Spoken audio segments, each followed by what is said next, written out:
laning stage. But who's your hero that roams into mid? Theban, like Kotl, Slardar. I mean, he's gonna have to get solo kills, buddy. Okay. there's no support coming. You're on your own.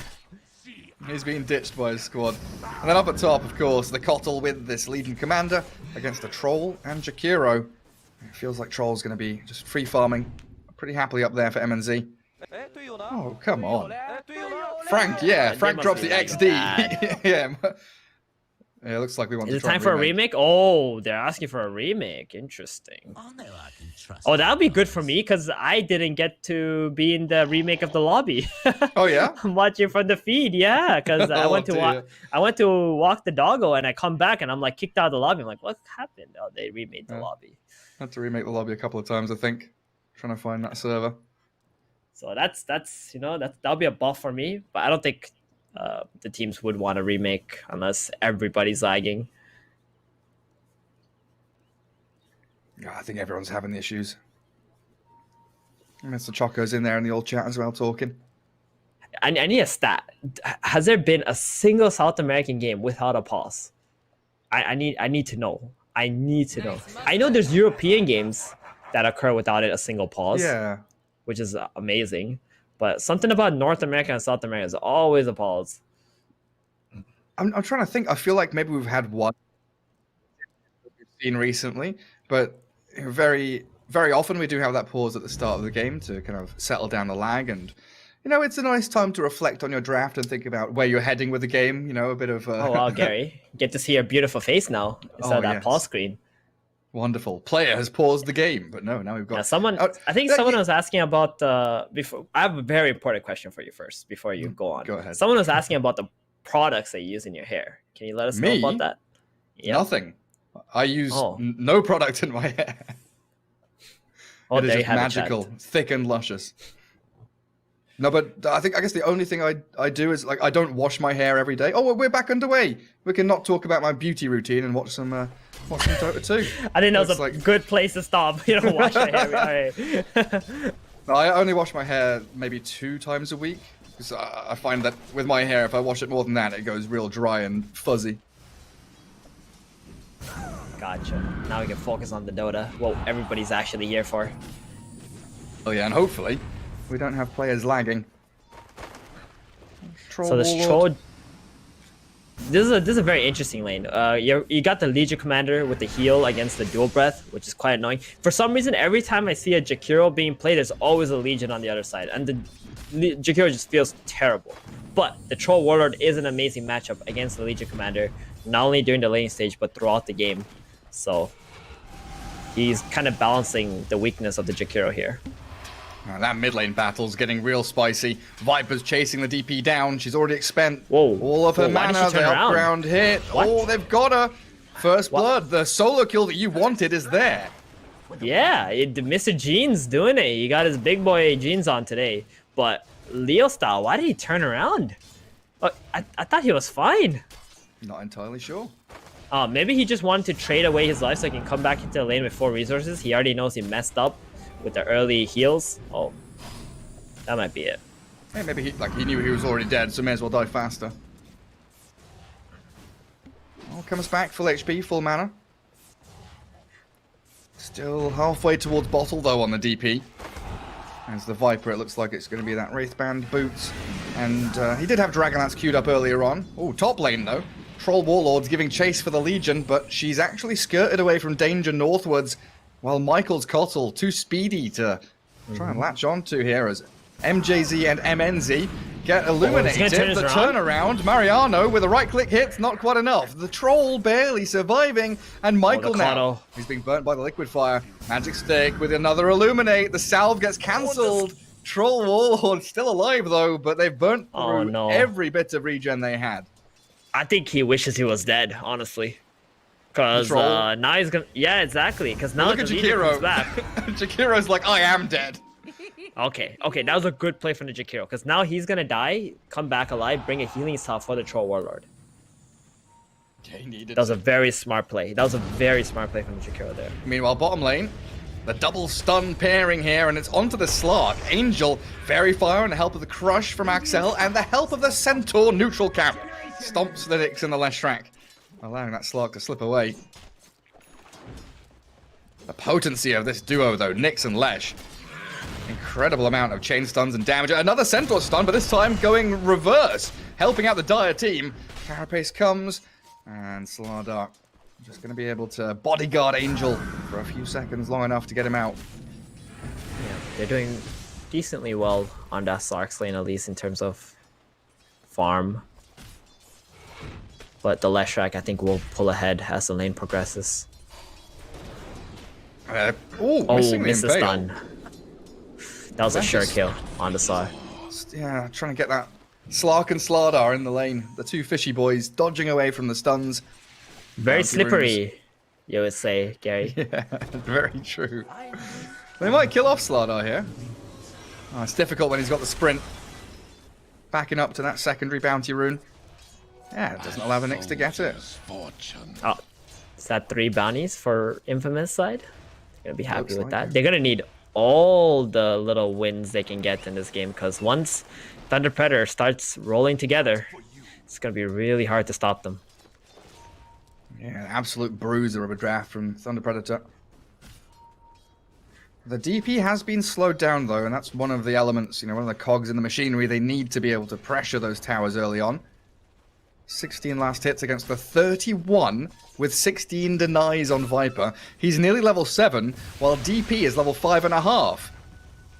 Mr. Jeans is handling this lane. Yeah, this all started with that healing salve versus Tango start from Leo style. Just that one mistake he made. It's completely snowballing out of control. And they needed this, though. They needed the Viper to be enormous. Because he's going to be the one who has to make plays.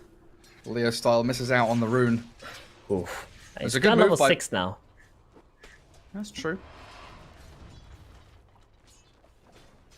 The two supports coming and sandwiching in on the rune spots. Like Michael on his Kotl, 420 move speed. He is incredibly quick. He's got a Windlace and Tranquils. And they're actually chipping away at mid-tier 1. What does the DP do? Does she go and TP to another lane to use Exorcism? Nah, she has to TP back mid. You don't abandon your mid tower like this. And you got X already, so you can defend it.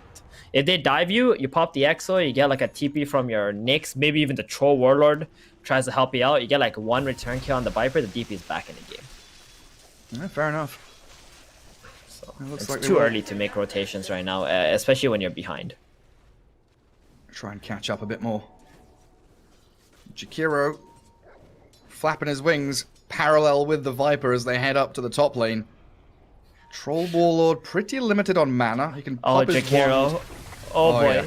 I think this is fine though. Like even if he dies, well, he will definitely die. But it's like he's They get there, the reveal, right? Yeah. showing the Viper's going top, and now Troll is very safe. That information for his death. I guess it's worth it, yeah. I mean, Troll can back off, and Viper's like, okay, I've been spotted. Just gonna farm this camp and go back mid.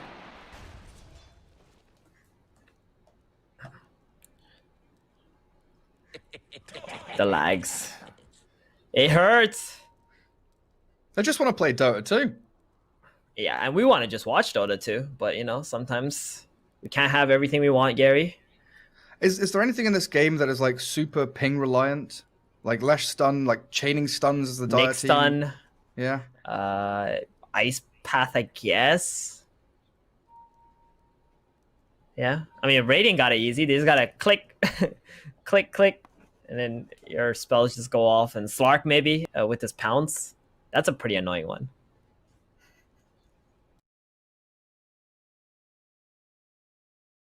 Oh, Melva putting down the hammer or mallet. Yeah. Letting them know. Yeah. Slam it The down on the server's table and failing. say 5 minutes pause. And that's what you got. I mean, so far, I would say it's looking pretty good for Infamous. I think they're doing a lot better on lanes than I would have thought, which is important for them considering the draft that they have. Like when you got a draft that's not completely even, you're gonna need to really play well in the laning stage and get a early lead to make up for it. Because once you have like enough items, then it doesn't really matter, right? Like even if your draft is not as good. Find ways to come back through skill sets instead. Don't need items when you can just cast your spells. Slardar. Ooh, sees the Nyx. The D-ward happens still. Keeper of the Light's going to be sticking around. Interesting spot for the both Radiant supports to be down there. Still trying to pressure into this DP's lane, and they are consistently denying runes away from Leo style. It's really nice rune control from them. I mean, they know how Leo style likes to play. These guys have done their homework. They have a Viper on the team, but they're still making sure that Leo style doesn't get the runes. And that Viper's headed up top. Duel ready for Mariano.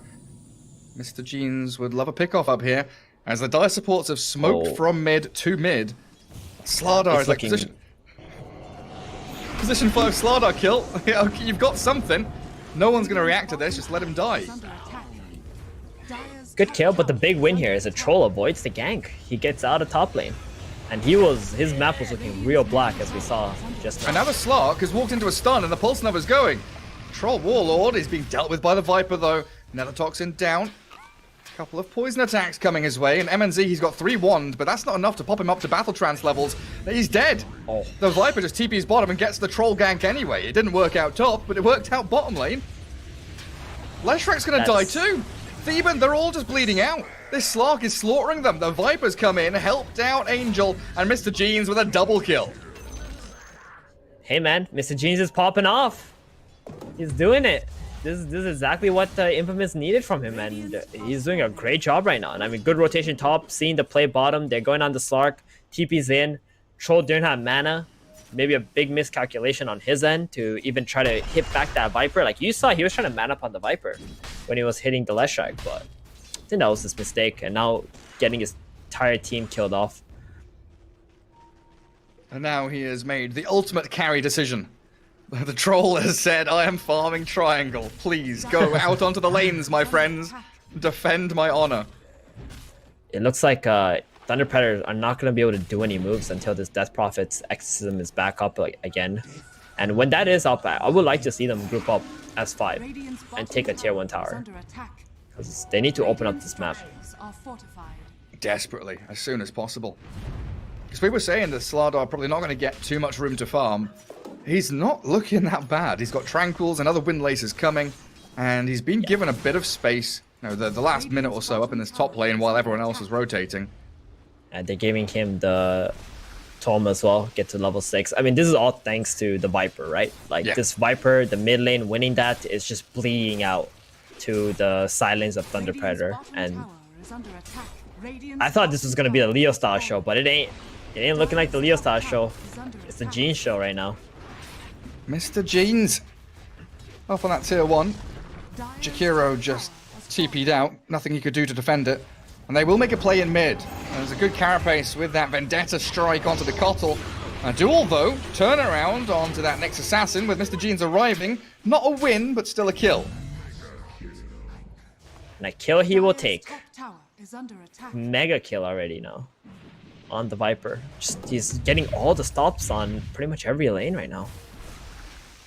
Yeah, look at his build. Dragonlance into BKB. He's gonna be unkillable. Yeah, didn't go for the Boots of Travel, so it's not gonna be that farmed in the mid game, I want to say, unless he just keeps getting kills nonstop. Typically, the Vipers that I see getting extremely farmed are the ones who go for that Boots of Travels route. Let's go a little bit greedy. Go for that investment. Man, Slardar, what are you up to, buddy? He runs halfway across the map to put Corrosive Haze on the Lesh and really scared him.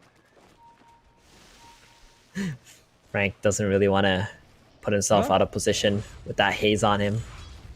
Even with that Dire Observer Ward, like they see people coming, but they just weren't quite sure who.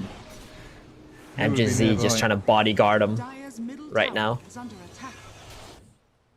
Stand forward, hold the line.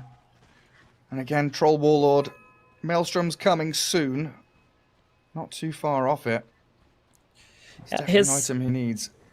Farming speed will catapult once he gets that item. Slark doing extremely well as well, considering he was in a Leshract Nyx lane with a Slardar position 5 supporting him. Yes. That's incredible farm. Echo under those circumstances. Yeah. Oh, and they've got sentry wards, vision here coming out for the Slark. They've got so many, triple sentry wards. They get the D ward on the obs. They spot the Nyx coming in. So plenty of room for the Slark to continue farming thanks to this Slardar and his plays.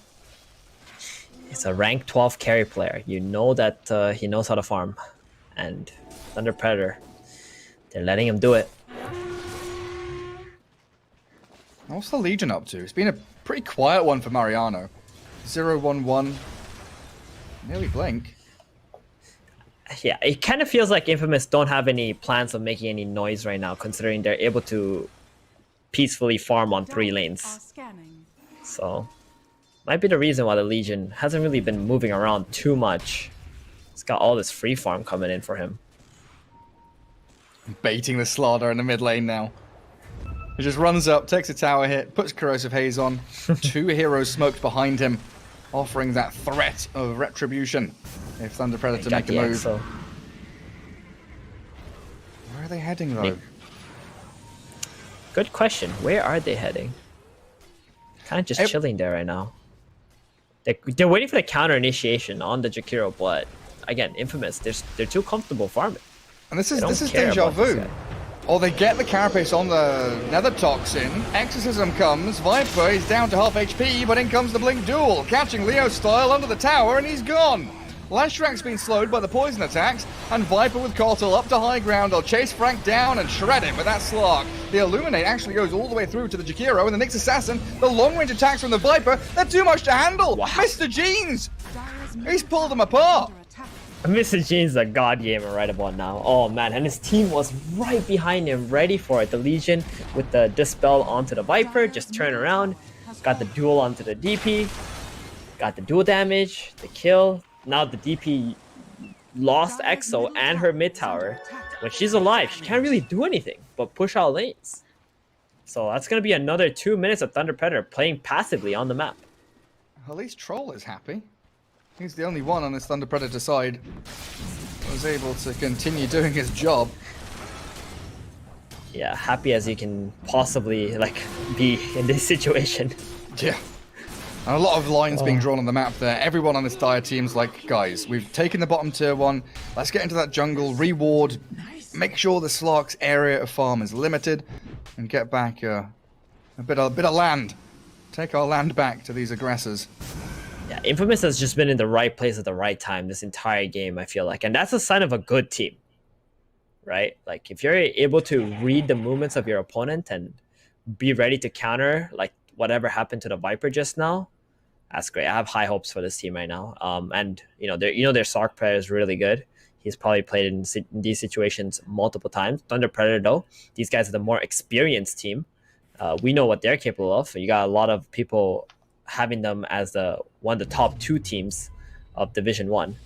I want to see some plays on the bottom tower. Like, I want to see some rotations from Thunder Predator, force them to come into the Radiant jungle, and then try to make a play around mid after you get like a kill or something, instead of just trying to brute force up the mid lane like that. Yeah, exactly. That's what I was kind of hoping from them as well, because it gives you more options. Like if you send 3 or 4 heroes into the bottom jungle, you have one pushing wave, one that's farming neutral camps, and then 2 heroes that are kind of scouting forward past the outpost to see who's there. And then you can decide, do we send 4 heroes towards mid, get the tier 1? Do we send 3 heroes? Rather than having 5 heroes mid, running down the mid lane where it's very telegraphed and apparent what you're doing. And the Kotal is just getting nice, easy blast off too, because you're not really wrapping around and collapsing on him in that way as well. So, unfortunate. But, they just gotta chill out during this pause, maybe regroup their thoughts and stuff. I think this is maybe a blessing in disguise for Thunder Predators, realizing what's happening. But I think they have like maybe 1 fight left in them, because this Slark is getting to a point where he's just gonna explode and he's gonna completely take over the game. Even I'm having lags now. A bit of stutter on my feed. But it's coming back to your point about kind of reading the map and the team understanding like the play style and what the goal is from each side. I've had deja vu like 3 times this game where Thunder Predator make a move from like their mid tier 2, try and kind of sweep into mid, and it's either Slardar that's sitting there as the only target, or Slardar that's waiting on the high ground to pop smokes. 3 times in a row, A has been there ready and waiting, making sure that counter initiation is possible. That's been real great positioning from him. DP, what are we at? Yule Scepter is a recipe away. Troll Warlord heading towards BKB, but it's that more 20-minute timing for Thunder Predator that's going to be comfortable for them, while Infamous are ready to go at the drop of a hat. Yeah, they don't really have much control for the BKB Troll, though. I guess the Legion Commander duel, that's pretty much it. But maybe they can get a little bit of momentum with that. Oh, I just realized Kato has a 4-staff already on a position 5? Or sorry, I guess he has position 4. I just keep thinking the Slaughter is a core, but yeah. On the position 4 Kato, I mean, that's pretty good. Save your teammates even better. Thunder Predator have been having such a tough time of just bursting heroes after the lockdowns, and this 4-staff is not going to help them one bit. Like, look at where the Slaughter is playing right now. He runs into Roche Pit, he moves up to high ground, he scouts everybody out. The rest of his team are very thankful for the role that Slaughter's been playing so far. Just pesky. That was a big lag. Oh god. Damn. And Troll ditches top lane, straight down to bottom. Servers are really sharing the bed right now. I don't seem too happy. Dire even scanning. Like, Troll is scanning in front of him, making sure he's not being roamed upon, and they're going to smoke 4 heroes down towards him. This is what we wanted from them, though. This kind of move. Yeah, exactly. Play on the opponent's side of the map. Try to get them to play here instead of controlling the top area and reacting to them. Okay, I just saw that Slark attack like 7 times or something. Yeah. But, yeah. This lag is crazy. It's getting a little bit funky. Smoke's still here, though, from Thunder Predator. Slardar, yet again, look at him, sprinting in position, trying to pop smokes, watching those staircases and making sure no one's encroaching into the Radiant jungle. Get a ward down. Oh, it's a sentry. I don't know if they killed the Observer ward. Looked like it timed out. Yeah, they did. They did. The lights went out, you know. That's how you know they killed it. Oh, but I don't know if they got the gold for it. It looked like it expired, like the timer ended before they killed it. But I don't know if that's just my eyes being a bit broken. Just blame lag. Control around road? Yeah, absolutely. But this is the thing, like, if Thunder Predator play bottom, it means this Radiant team gets full control of top tier 2, the Roshan pit, most importantly, and they can just keep on farming with all of their heroes while TP are defending a troll. They are single core up against, I mean, I'd argue triple core on the Radiant, right? I guess. I mean, you wouldn't really be complimenting their triple core if this Viper didn't freaking dominate this game like the way that he did right now. Yeah, you'd be like, oh man, they have triple core. It's so bad. They're so greedy. Exactly. But yeah, it's working because of Viper's domination, which is absurd to me. Like, how much work that he was able to put just by beating Leo style middle, and then also getting that into a rotation on the side lanes. Very good TPs, very good movements. Don't start, let's wait. So I guess we'll give it a little bit of time here for the server to maybe catch up, buffer, figure out what it's doing with its life. As I think everyone in the problems, it's definitely an issue. Oh, can I actually throw it to a break and come back in a little bit, see if we can figure out these problems. Catch us after this.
And we're back into things with a smoke from Infamous immediately jumping towards Troll. The DP gets caught up by the Slark. It is an immediate initiation. Oh, it started us off beautifully. Yule's up with the Spirit Siphon's going, but she's crushed. Sent to the high ground. Maybe making an escape, but she's surrounded by 5 heroes. Gets a trade out on the Slardar at the very least. But the smoke out of pause from Infamous. It caught Thunder Predator off guard. It caught me off guard. I think it caught the production team off guard as well. I thought you were trolling. You know, you're like baiting everybody while we were unpausing, but that's why I was laughing. Like, oh shit, you're right. They are actually going for Frank as well now. This Slark, you've been saying, has been farming incredibly well, and he's going to pop off soon. Angel comes out with a killing spree. Yeah, this Slark, it's going to be his show real soon. It's going to push bottom out, get a little bit fatter. I think he's getting close to his next side. Oh, he just finished the SNY, right? Yeah. Yeah. That's already a big thing. Gold. Might even want to go to BKB or something so it doesn't get screwed over by the Nick, Jakiro, or Sans from the DP, and he just pretty much becomes unkillable. They need this troll to like really lead the way for them on Thunder Predator side right now and make something happen. These guys are lagging again. So sad. You know, going back to what you were saying about Slark doing well with Pos 5 Slardar in his lane, usually I feel like if you have a difficult lane, players like to go for like 2 Wraith Bands or stacking up some early game items. But Angel has, you know, the magic wand, and that's pretty much it. The circlet is just a casual one that he's now going to trade out for something. But he did all of that farming in the laning stage with very minimal early game kind of ramp items. Yeah. I think it's good. He probably just felt like he could afford to do it. His laning stage wasn't that bad, honestly. Right? Yeah, the Slaughter did his part. He got good last hits. They focused the Slaughter maybe a little too much. Like, in these kind of lanes, you need to focus the Slark. You don't care about the Slaughter. He's like this useless support hero. Just because he dangles his body in front of you does not mean you need to hit him. Just keep focusing the carry, and I think they really didn't do a good job at doing that. And this has opened up Roshan for Infamous now. So that's going to be a Slark with an Aegis. Legion Commander. Alright, I'll make a prediction right here. Okay?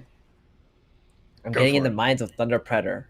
Let's hear it. Right? This is what they're thinking. They're thinking, okay, they're going to lose his Aegis. Infamous is going to get it. And then they're going to be like, alright, they're going to go take a fight. And if they lose the fight, they're going to call it GG. Okay, I'd agree with your prediction. There's just you know one why? thing I disagree. Because there's one they're thing lagging. I disagree with. Okay, fine. I was gonna say there's one thing I disagree with, and the thing that they're thinking is not what they're going to be doing in the next few minutes, but it's why is this game lagging? Why is the server not working for us? Damn! I ruined your joke. Sorry about that. But no, you played into it perfectly. But that's what I think. I think they're just gonna like if they lose one more fight, they're like, oh, screw this shit. Let's just go play next game. You know, even if we want to mount a comeback, like playing through this lag is just not going to be worth it. But you know, but if they win the fight, then they will stick around. Like they're not going to care. They know they're going to have the potential to come back. Troll BKB could be the platform they need to jump towards a comeback. They do. They got to get that BKB going, and just actually he has enough gold for it. For a little 400 gold X's as well. Probably didn't even realize it through all this chaos. I'll bring it out soon. Legion, is that Invis? Yeah. Scouts out Nyx and DP, TPing that Slark down to bottom lane with a Kotal. Yep. It's gonna Look TP at another Thunder. person soon too. Thunder Predator are ready. They are waiting in the trees. Very clear move there by Infamous to back away from it, not having any further information. And now, it seems like it's Thunder Predator's turn to Vendetta up and maybe try and go for a pick. But that is a level 16 Slark who's already been recalled away across the map towards the top lane. So annoying for Thunder Predator. You know, they were getting really close to get a nice counterplay there with the baits, but now the Slark is gone, gonna start pushing top again. Kato on his next ulti can bring him back bottom, you know, and the Slark is not even using his TP during all this time. So he pretty much can play like the entire map. He can be anywhere. Smoke pops on the Nyx Assassin though, so Slardar's position given away. Small win there for Thunder Predator. Dodging that. Frank though. The duel. I don't know if it's happened. Okay, yeah, he got it. Connected it, right? The duel's there onto Frank's Lesh. It shouldn't be a win, though. Just going to be the death of Leshrac after the duel ends. That was pain. Yeah, Leo style. I agree. That was painful. What server are we on, actually? That's a good question. Elon Musk has released the SpaceX Mars server, which we're all playing on right now. That's why everyone's got such a high ping. Ah, dearie me. I think we need a Bowie in here to like translate what's happening in chat. Yeah, because I know one word there from Mariano, the one at the very end. Normal. I don't think it means what you think it means. I think it does. I'm going to go to translate. It's gonna say English to English when you put in Google Translate. Because you're on normal. That's Normal. what Google Translate is gonna detect. Oh, normal. It is normal. There, it translates. In English. Well, what did you? What language did you put? From Spanish to English. Okay, all right. Just making sure, you know, because I did try to translate something earlier, and it just automatically detected English, even though it wasn't an English word. Oh man.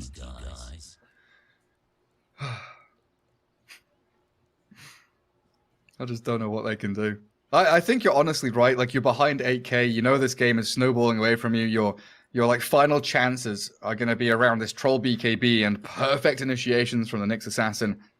Whereas this Radiant team just have to keep running at you. They've got Blink on Slardar soon, a POS 5 Slardar who is going to have Blink at 23 odd minutes.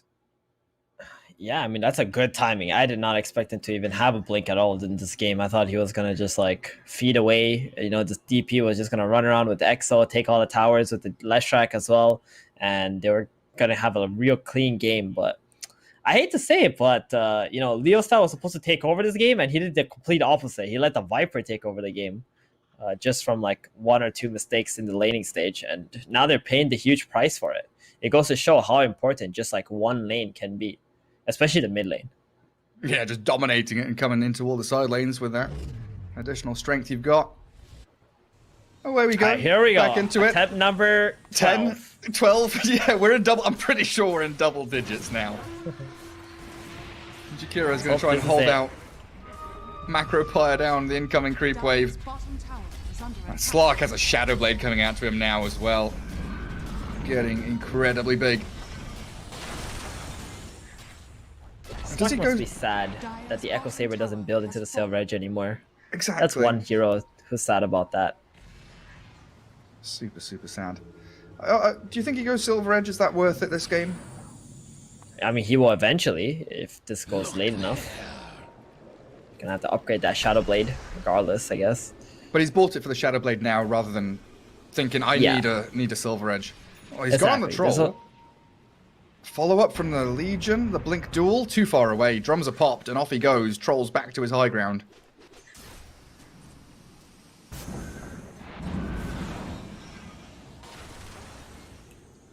And Viper.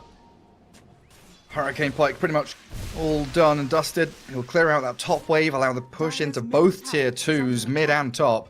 While the rest of his team, they've got this nice concave towards the Dire Triangle, forcing Thunder Predator back, but the space is reclaimed by the Nyx and the DP. Top tower is under attack.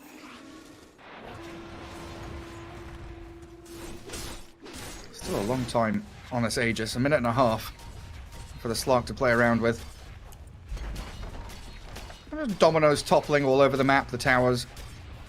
Easy objectives. That's going to open up the outpost. 23 minutes. I mean, it's not that bad, but Thunder Predator's map just shrinking and shrinking. Radiant are scanning. Nyx Assassin gets a bit of dewarding done, but the speed at which they can move across the map with this Keeper of the Light is actually insane.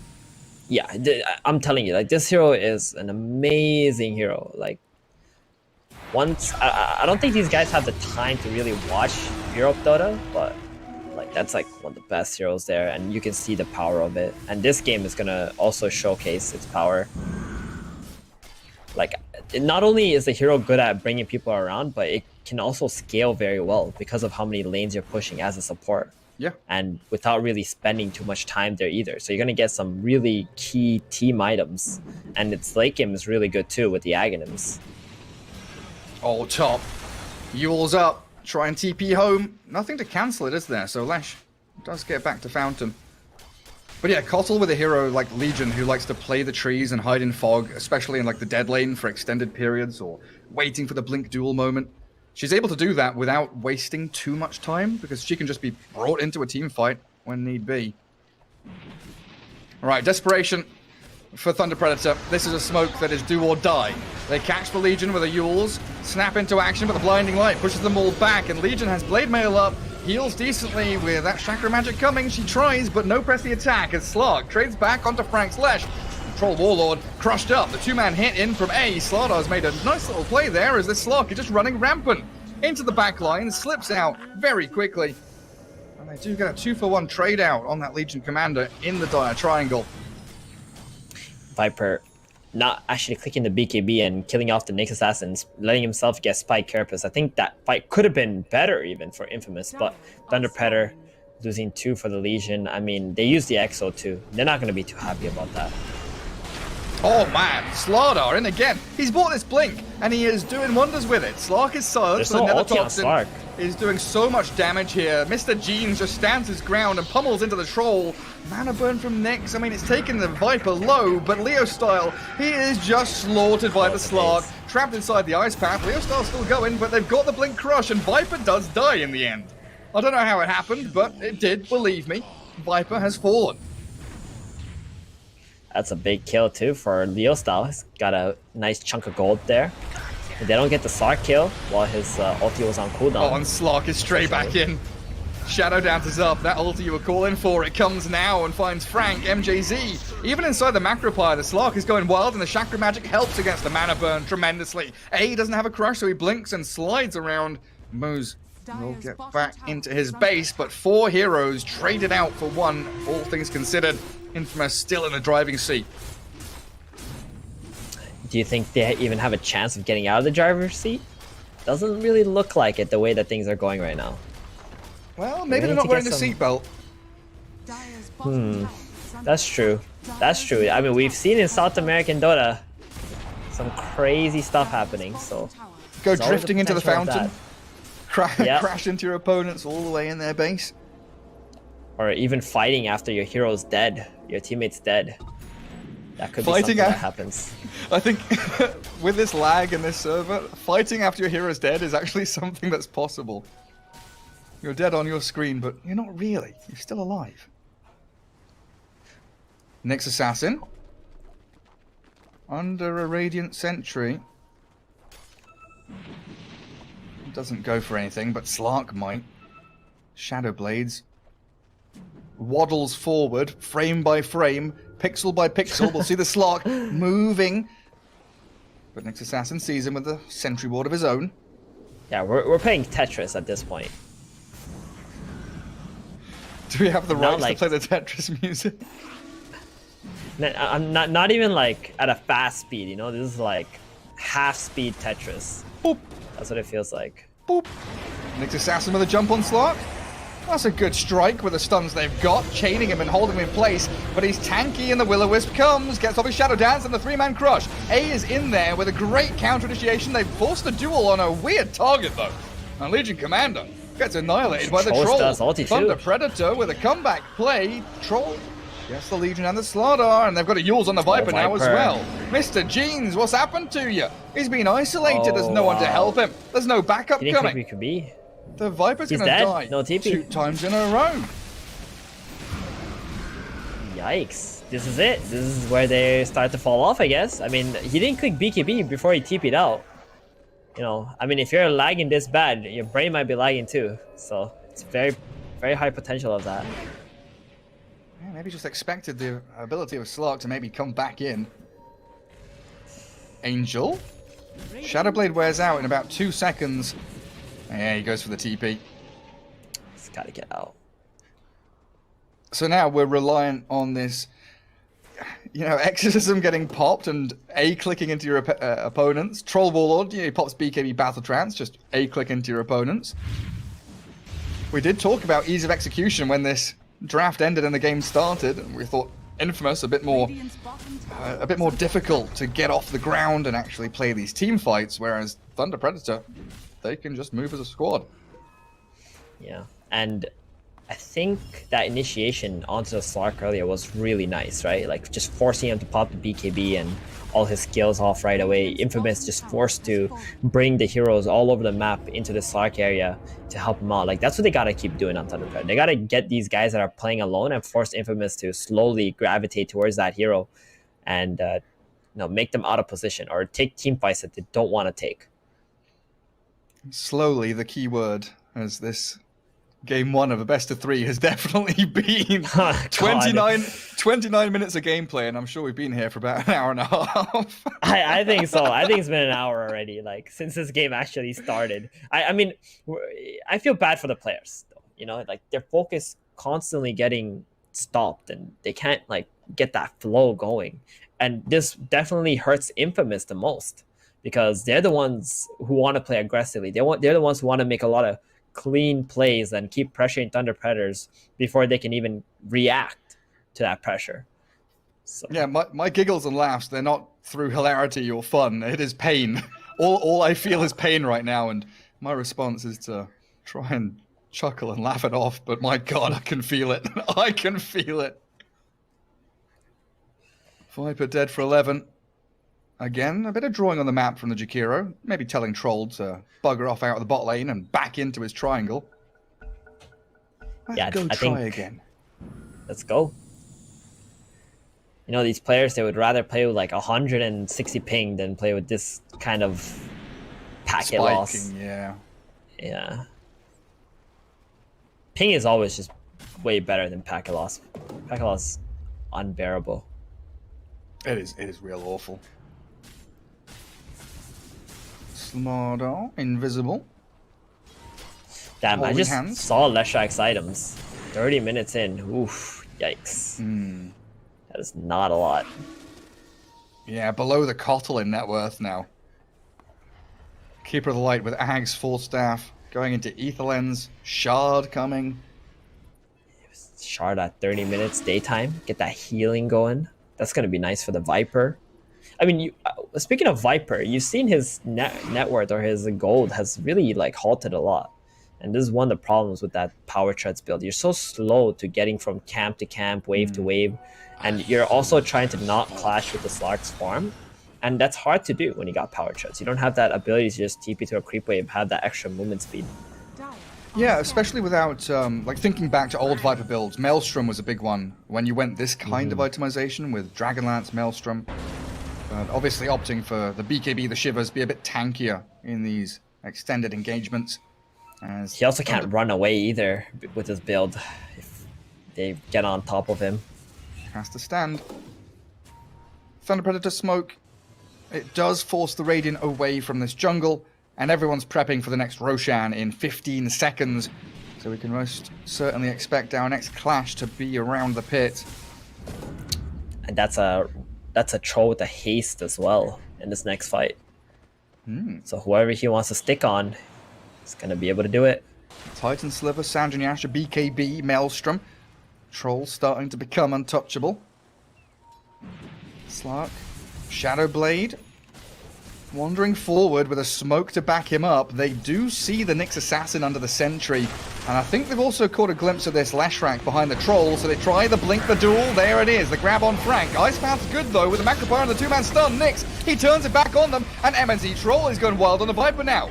They've killed off Frank, sure, as the Slug pounces on moves, and Angel Godlike continues running forward. But the Troll, he's actually pummeling the Viper with his Basher. Good Hurricane Pike back though, allows Mr. Jeans to retreat away. But the Slark has gone in again. MJZ this time the one to drop. Leo Style gives him the chase down. Silent Slark, he's forced stabbed down to the low ground. A good Split Earth as well, coming in. But Thunder Predator forced to retreat, and Exorcism has been expended. That is now on cooldown for 2 minutes. Yeah, I mean, I must say that's a huge win for Infamous here, right? They get the buyback from the Nyx, the Leshrac, the Troll popped ulti, DP Exo. Now they can get this clean Roshan, Aegis and Cheese. Legion did buyback. I'm not sure if they're gonna give Legion the Aegis here. I think the Slark just needs it, so he can just man up and not care. I think Troll chasing the Viper, it's good because you zone out the Viper and the Kato, but now you don't have anybody on your team that can deal with that Slark. Yeah, the choice paralysis. Like, do I go on Viper? Do I go on Slark? Do I go on Legion? Too many options for the Troll to chase them all down. Nyx. The jump going in. Well, Angel gets the Aegis. The cheese grabbed up by the Slark as well. That was a valiant effort by the Nyx assassin with his 4 staff. That's a dieback too. He's lost a lot of gold on this Nyx. I guess he's feeling that Aegis and cheese here in this in this Slark's hands could very well be game over. Slaughter just running across the map, putting the fear of God into Troll. Just like can't do anything, just ran all the way back to base. Needs help of his teammates. We've probably run out of smokes by now on the Dire team. So any real chance of coming out of their base and finding... Oh my god. Leshrac, Slark. I hear a press the attack, a Yules. There's going to be a duel on the Lesh. There it is. Catch him out. Frank just being destroyed. Will-O-Wisp in the back end, allowing this XL Slardar to find the crush on Jakiro, and MGZ is the bonus kill. As they do take down that Leshrac, Jakiro, Nyx Assassin in one fell swoop, and to high ground they go. Not gonna lie, Gary, you're pretty good at casting slides. See, the thing is, when you're doing play-by-play, you basically make stuff up while things are happening anyway. So you just preemptively start saying stuff and hope it happens. It's quite impressive. And then when it doesn't happen after you said it, you say, what a beautiful move that surprised me. Don't Never give away saw that all one your... coming. Yeah, don't give away all of all my your... tricks. Exactly. This is what makes you, Gary. Don't share it with everybody. The inside scoop on play-by-play casters. They have no idea what they're talking about, they just say words quickly. Easy lane of barracks though for Infamous. And this next fight, it feels like it might just be the last one for Thunder Predator. Troll Warlord has stepped very far out of his base. Slark starts it off. They've got a Blink Rush on the DP2, so they might change tact onto the secondary target as she exorcisms out. And the BKB Battle Trance from Troll focusing on the Angel Slark, but he's got Shadow Dance. He just pops into Invis, turns tail, and starts battling. The Troll is going and chasing the Viper, but he's dead. Buyback's available. Legion Commander does get the 4-staff out away from the Ghost as the Will-O-Wisp holds the Nyx and the DP in place with another 2-man. These crushes from the Pulse 5 Slaughter have been spot on. The Yules is up, but GG's called. Game 1 goes to Infamous. The final duel to seal it all. A triple for Angel clears it all up. I mean, the best part about this game, Gary, is the fact that we don't have to watch it anymore. We can go into the next game with no lag.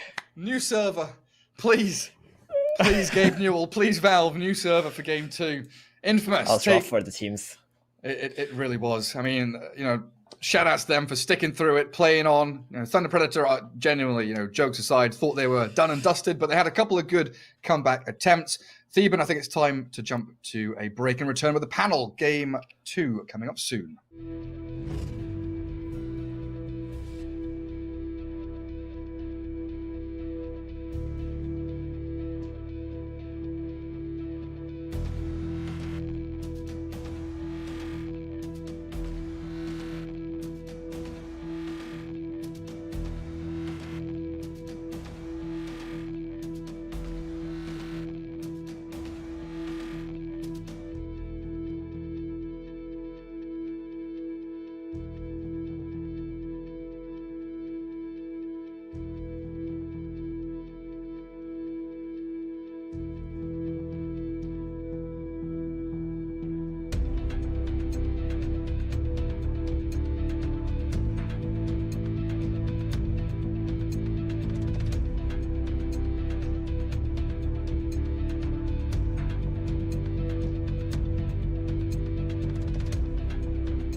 to conquer it this time. We've got game number 2 ready to rock and roll. Thank you for your patience through that one. Believe me, it was not only frustrating for you, but also the players, the commentators, and everyone else involved. We have gotten official word, though, that we can remake if at the very beginning of the game it is clear that it's going to be laggy. We need to switch servers. Wasn't entirely clear if we were able to do that before for game 1. Now we've got the ruling, so we should have a little more wiggle room. We are also no longer on Peru servers, which we're hoping will help. So let's jump into this draft as we kind of break down what happened last game and intertwine it with what we've got here. I mean, I just thought it was great. I took my son and dropped him off at his first day of school, and I picked him up from his graduation of university. It's very convenient as a parent when games drag out like that. There's so many things I have to do. So thank you so much, Valve servers, for enabling my child to get his education. Well, I'm glad things could work out that well for you, Trent. Thanks. A deathless Slark last game. Bowie, we were joking in between the lobbies there that when you're fighting the ping battle, what better hero to have than the Viper in the hands of Infamous? Yeah, dude. I assume it was very tilting for Lil Style to play Death Prophet there, but I mean, everyone had lag issues, so I think the ruling is fine.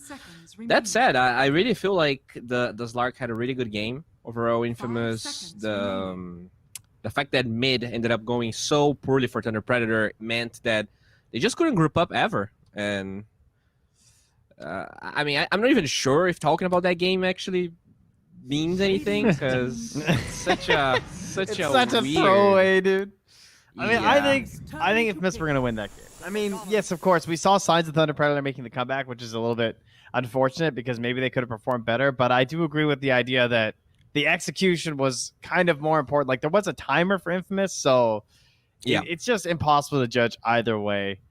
So it's very unfortunate, but we're just really gonna have to hope that we don't have to deal with that this time. And Pacus was deathless that game. So even with lag, I mean, I don't think Slark is the easiest carry to play into the lag monster either. So Well, he's not the easiest hero to click either in the lag monster. So Okay, yeah, I think it cuts both ways, I suppose. But still, going deathless, lag or not, don't want to take that away from him. That is still a pretty impressive performance there in game number 1. So enough of that. Hopefully, we're done with those shenanigans.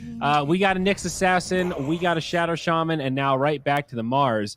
Really interesting to see how much these first 2 bands have varied throughout these first couple days here in week 1. Now Tusk and Beastmaster entering that kind of priority.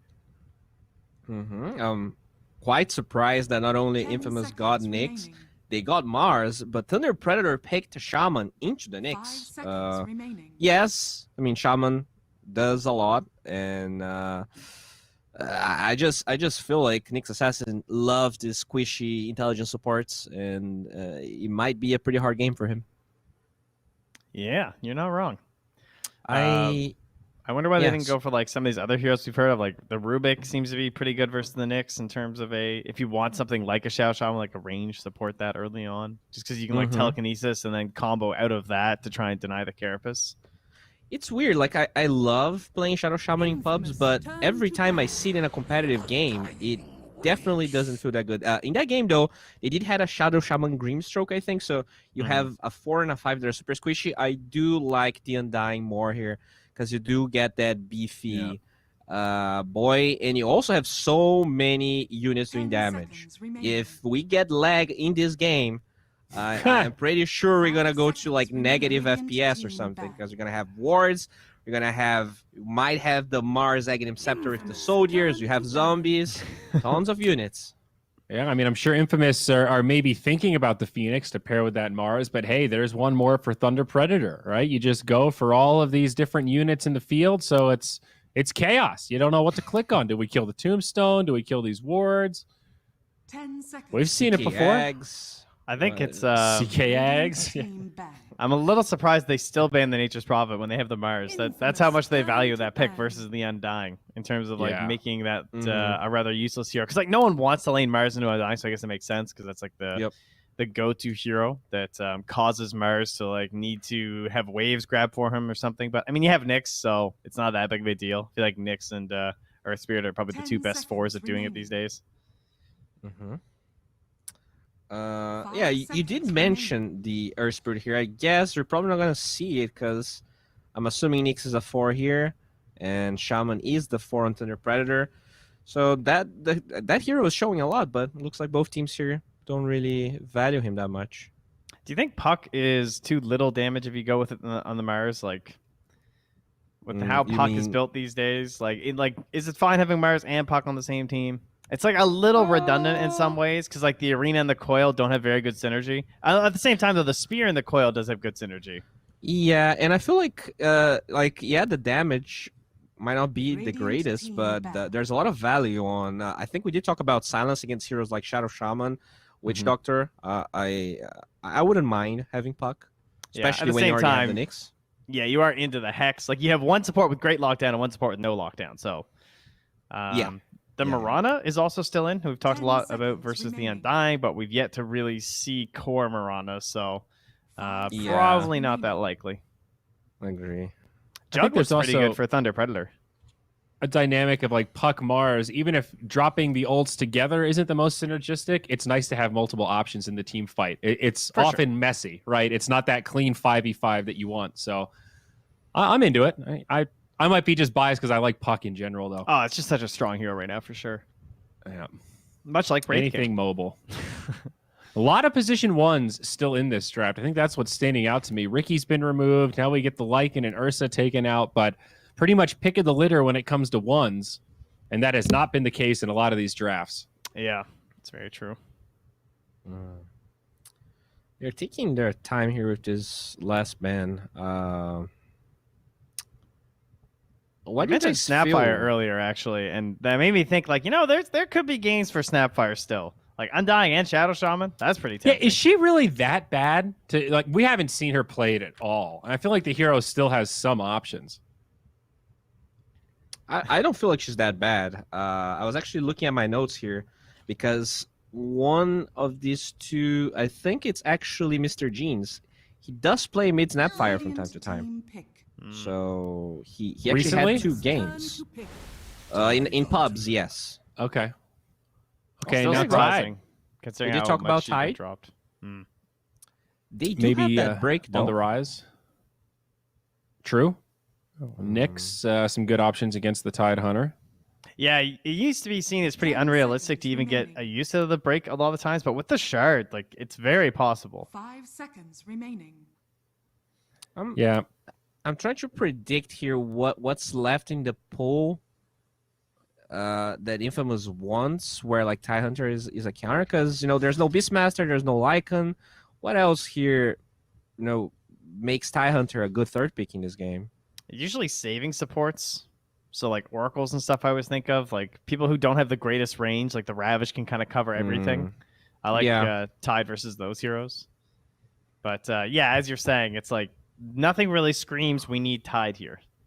I guess because Centaur is not the best save versus Mars. I don't know. I'm always going to talk about Centaur Shadow Shaman because I think that lane's good. But I really like the Jug for Thunder Predator. I thought for sure they were going to go for it because it seemed I like nice Jug with their against lineup. Tide. Yeah. Carry with ultimate and the spin that are pretty darn effective against Ravage. Great options there. You have a good way to deal with the Tombstone since you can actually focus it while you're Blade Fury. Overall, the lane is fine for Jug. He doesn't really mind the Tide Hunter that much. Yeah, I feel like it's a pretty stable carry. We didn't see Jug that much, but I think it's a really good game for him. Any reason to not go Troll? Infamous turn to Because you want Viper. Of course. Thunder Predator learned their lesson. They're covering their bases here. Like, all right, we got 3 pretty good heroes into the lag monster, and now Tide. It might be harder to time, but you just got to press that one button. So, we're in good shape here in case we have to fight the FPS war. Depending on this next pick, I wonder if they might even go back for like a Sven. I know we only saw him once, but like if they go more into like the physical damage, I could see Tide and Viper actually making a decent enough home for a Sven still. The team fight of Thunder Predator seems insanely strong. Yeah, you have the Jug, but when they drop wards, Tombstone, and Nether Toxin, like it feels pretty awkward for Infamous to fight here. You have heals from the Undying. Tidehunter's gonna have a lot of, unlike the Mars, is gonna have a lot of defensive items. The only hero people pick into Viper, pretty willingly. All right. Yeah, good versus the Undying, good versus the Shadow Shaman. You always think about like Sniper in pubs, I think, is seen as a pretty common answer, like to Shadow Shaman Undying, right? Lena, just the better version. Great to follow up Mars, great to follow up Nyx. Obviously, Laguna, really good for securing those kills. I like it. Good for the Tombstone as well. Yeah. Yeah. Okay. I really like Infamous Draft. I think they have a lot of red heroes. I mean, Thunder Predator does have 3 green heroes too, so I do feel like, you know, match-wise, they're doing pretty similarly. Thunder Predator just have very physically slow heroes. Like Shadow Shaman and Viper are 2 that I think of as particularly like painfully slow getting around the map. Mm-hmm. And Undying a little bit like that. I mean, not necessarily as slow, but you put that tombstone down, kind of want to fight around that. Didn't Excel used to play a lot of Disruptor? I think so. Maybe I'm crazy. Whoa, Morphling ban. Oh my god. I've been talking about this guy for 5 games now, and finally, finally, he shows up for a final ban. I'm just glad to see that the hero's not completely forgotten about. We might actually get to see a Morphling picked in this league. Is this an Ursa pick for Thunder Predator? The Venomancer ban? Oh, yeah. It definitely stands out. There's no doubt about that. Great against Jug. Yeah, good versus Jug. Decent versus Marzine Lane. Roche as well, because they definitely... Oh. There it is. They go back for the double bubble. Phoenix Mars. Well, I looked. Is Phoenix 5? Disruptor is Excel's 5th most played hero, out of curiosity. He hasn't played in 5 months, though, but he's got almost a 60% win rate, 58.9. That's not bad. He's played like 73 pro matches on Disruptor. You are against the Knicks, though. 5 seconds remaining. No. I was talking about for... for Excel. Yeah, sorry. Yeah, sorry. I saw the Tide. I got excited, you know. Uh-huh. Yeah. Now, are you still confident? 17 games of Phoenix, though, if this is a 5 Ursa? Phoenix. No, the Drow. Man, we've mentioned this hero a couple times as well, but I believe this is the first Drow pick we've seen here in SA DPC Week 1. Yeah. I like MNZ. this. And they give Excel the Knicks, right? Because they pick the Phoenix in the end, so they can do the Phoenix Mars lane, and then Jug can just take anyone in his lane. It's like Troll. You can enable a lot of different position 5s. 5 Knicks. Wowzers. Yeah, 5 Knicks and 5 Tusk are completely fine when you have a strong position 1 in the laning stage. What's the call, gents? 2-0, or are we going to game 3? Can Thunder Predator tie this one up? Are we assuming this is a no-lag game, or...? Yeah, we're on Brazil servers, so let's just assume the lag's been taken care of, all right? We've hopped over to the Promised Land. I feel like Infamous Draft is better. I think their lanes are really good. And, Draw Ranger is kind of a hard-to-execute hero, so I think I'm going to go with Infamous. Do they have enough to get to the Drow? It's a tough Phoenix, one. I do like the team fight of Mars Phoenix. It's like versus Ravage, sure, but I don't know. It feels almost easier to execute unless Frank wants to go for like high mobility. A lot of it depends on Leo Styles' game, I think, on the Viper. I think he's like clearly the one who's make stuff happen, and that's the thing that worries me, I guess. So I'll go for Infamous too, I suppose. But Leo Style has a pop off for Thunder Predator to win this game. I want to see that early Viper aggression. Right. Let's see if Viper can do it again. The hero of the series so far. Now over to GB and 1437. Gentlemen, we're praying for the packets this time. Please, don't lose them. We're trusting you with the packets. Yes, Trusting us with the packets. Theban, have you got them? I think I got him. It looks like I got him. Very good. So yeah, we have moved servers, looking like we're sitting pretty sweet, and the admins have said they've received response that they can remake the games if we do have any more lag issues. The trouble with that though is when you have a 5-man smoke hunting for first blood, it can make things a little bit awkward. Radiant team come in all the way across through the mid lane, a nice conga line of heroes. They're going to get a ward down. Maybe find the Phoenix. Michael. He walks up the staircase into the waiting Radiant heroes who annihilate him before he can even level up a spell. Smart move. I mean, the Phoenix didn't want to skill up Icarus dive and throw the lane, right? So he actually just died because he's like, okay, if I don't get fire spirits for the lane stage, we lose the lane anyway. Just dying for it. Wise decision indeed. Just give away that gold. It's not like the Viper got it anyway in the end. Yeah, look at the 2 Radiant Observer wards they did get down. Very similar position. Mm-hmm. Both watching bot rune spot. Yeah. The battle begins. So it's gonna be another Nyx position 5 this game. That's scary. Or not another Nyx position, but another melee position 5. Nyx assassin this time around. I hope their lane goes as well as it did in game 1 with their Slaughter, because they're gonna need that. The Juggernaut has to pop off. So does Lina in this kind of game. I mean, it's all on the Jug, right? To be able to like deal with this Tidehunter, deal with the Viper, because the other heroes are gonna have a much more difficult time killing those heroes off. Try and handle them as best they can. And then in that mid lane, Leo style is the Viper now. He got the receiving end as the DP in game 1. Going to be up against a Lina in the mid lane. How does that actually go? Lina versus Viper. It should be pretty good for the Viper here. But Mr. Jean's getting some 2 clutch denies off on the first wave. That's going to stop the Viper from hitting level 2 and just diving the Lina. He does take like 50% of his HP from standing in Nether Toxin, but seems worth it as top lane. Nice double stun from A, catching both of the heroes as they gave him a bit of a chase down.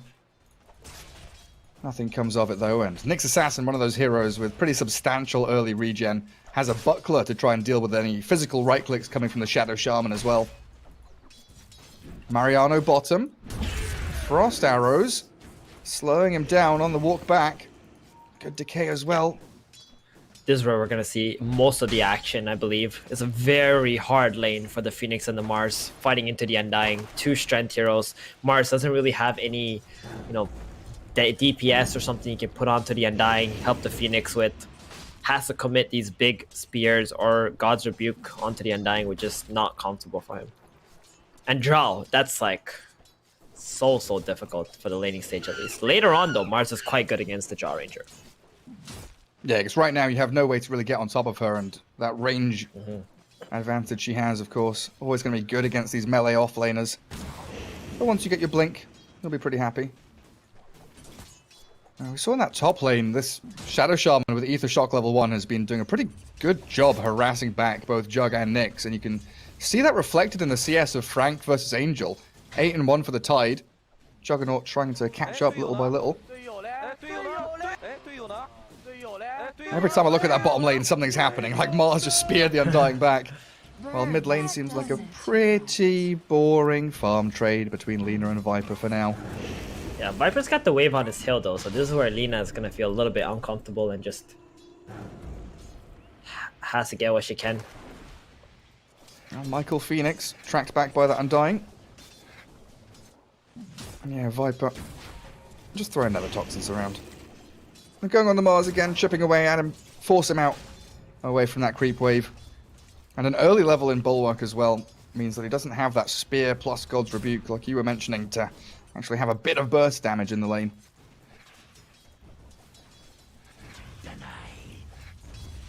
Gonna need that passive against the Drow, of course. So far so good for our Lina in this game too. Viper's already out of mana, waiting for the bottle. So I think they're gonna be... Lina's gonna have a decent game, that's for sure. It's not gonna be like the last game with the DP versus Viper matchup at all. Yeah, there's no solo kills happening already. Ooh, top moves. Spun down. Angel there, even without his Nyx Assassin. That's a 1v2 lane setup. Nyx was pulling back that camp. And Juggernaut, he gets his boots delivered and realizes he can just outrun the Shadow Shaman and spin him down. Yeah, smart decision on his end, not going for some stat items first, just the boots, so that he has some kill potential in this lane. Oh, that Soul Rip bottom.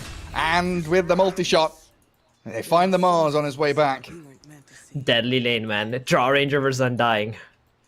I mean, Mars has 13 last hits, which is already quite impressive, but now that he's died, it's a lot of gold going the way of the Draw Ranger. Yeah, that Undying's not moving. He's been standing in that position near the entry to the river for the entire laning phase, pretty much. Just waiting for Mars to arrive to give him a good old decay. Michael also tries to go to the bottom rune.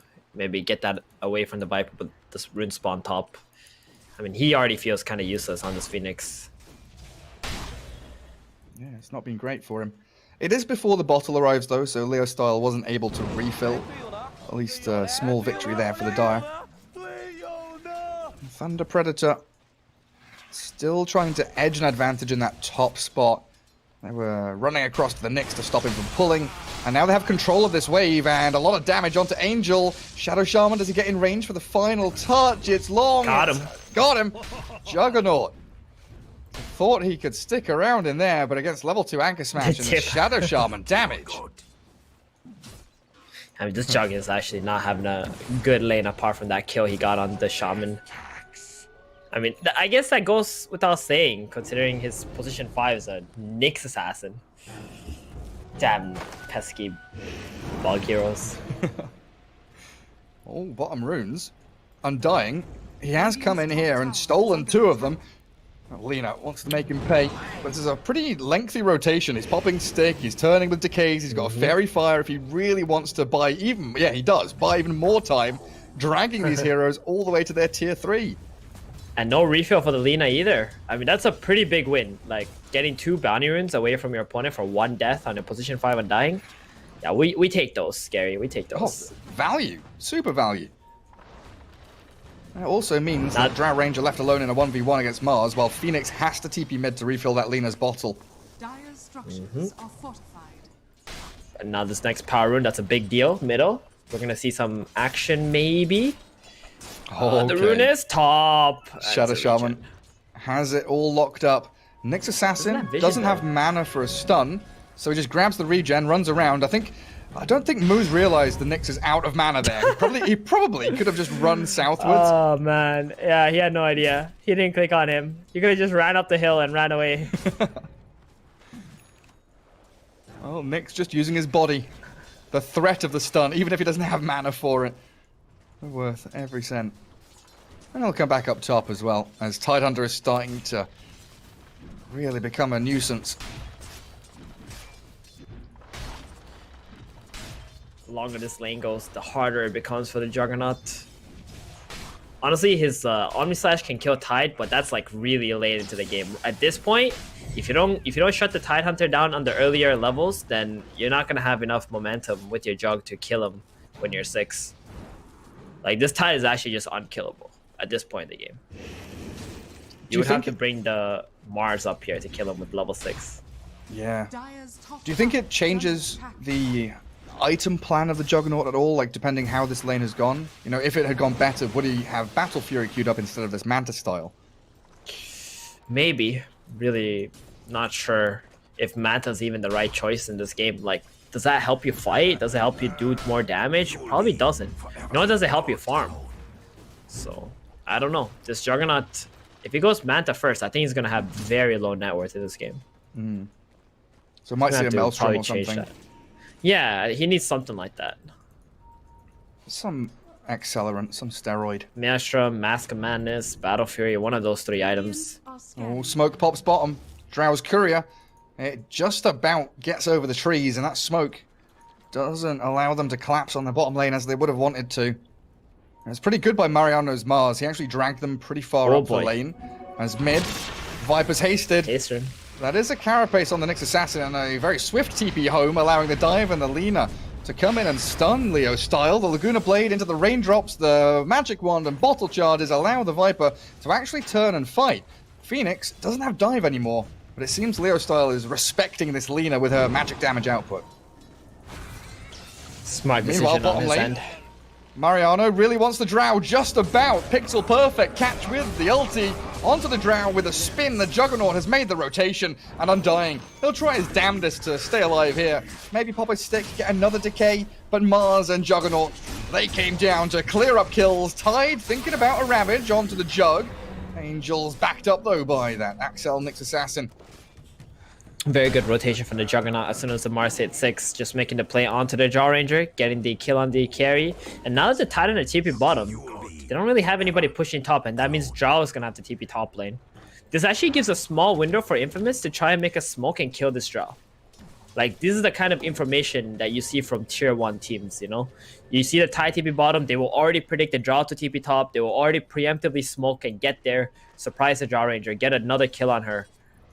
Back to back. Dire are scanning. We see Alina moving top, but there's She was not spot. enough heroes. Is under Yeah. attack. This is where they would have Not needed enough a heroes to smoke. punch Zhao. Radiant Exactly. Observer Ward sees them coming. Like Phoenix spotted, Lina spotted, and they've got Shadow Shaman and Dying ready here to bolster the defense of the Drow in the top lane. Michael. Oh, shackled mid-dive. Caught up. That multi-shot level 3 doing tremendous damage. I would have loved to have seen a smoke from Nyx, Lina, and Phoenix. Get the hunt on that Jaw Ranger, like we said. Been the next level place. Yeah, they could still do it. Drow Ranger's going to maybe push one wave here, then farm back through the neutrals. So they've got that Dire Observer Ward in the Radiant Triangle that does spot that kind of move. But I guess when you bring both supports top, it's less of a I'll fall back and farm jungle, and I'm going to hit this tower. I'm just going to try and take this objective little by little. And Tide puts his big body in front of the tier 1 bot to defend it. He is being converged on, though, by 3 Infamous heroes. Arena from Mars, but misses the spear. And Tide Hunter just runs around in circles. TP's coming in now from the Radiant. Thunder Predator want to catch the Nyx Assassin, drop the Tombstone. Frank doesn't want to Ravage, though, and that Carapace TP will get Axel out of there. No I would have casualties. that. I would have would've? taken it. Yeah, just assert your dominance, you know? They're straight up top Like- lane. Angel's spinning towards the Drow, dodging away from Gust, but she's fast enough, and they'll just focus moves instead. Angel now on a killing spree with this Juggernaut. Yeah, man. Assert your dominance. Get that Ravage out, you know? Get your kill. Take this bottom tower. Because let's see when he will use his Ravage next. I really don't see him using it in the next 2 minutes. Right now, he doesn't even have mana to use Ravage anymore. He doesn't. I'm just going to say, just level 1 mana burn screws him up. And there's the use of this ward in that triangle, realizing Drow is still up top lane. Supernova high ground with a spin and the Mars God's Rebuke Spear. Mariano clears up the Drow Ranger, so they do finally make that sweeping move up top. Good kill. Very good kill. Drow is always going to be the best target for you if you're Infamous. Dire's bottom tower is under attack. Viper rotating bottom. Couldn't really push mid fast enough. Radiant's top tower Gonna at least is take under this attack. tier 1 tower. Radiant's top tower has fallen. Mr. Gene's going to get a haste rune on that Lina, though. Bottom tower has fallen. Hand over a couple of bottle charges to his mates. And that's Mars Arena. Oh, Axel dying very quickly there to the Viper Tide end. I'm dying, but it's the mid lane that I was looking towards, where a Shackle has caught up Michael. He dives out with a multi-shot. Lina hasting away from the Viper strike, so Mr. Genes scurries back to his side of the river. Costly use of the Serpent Wards as well. Not netting moves a kill at all. Gonna try to make a play onto the mid tower now. They still don't have mana on the Tide. Okay. He's got a little bit. Oh, there we go. Moves. Thank you. Radiant's top tower is under attack. Great Arena Interesting again. Arena. Zones them out. You saw Ah, Thunder Predator really wanted to fight there. Like, they brought Tide, they want to Ravage, like they're running to this tier 1. Zoning Arena. Godlike stuff from Mariano.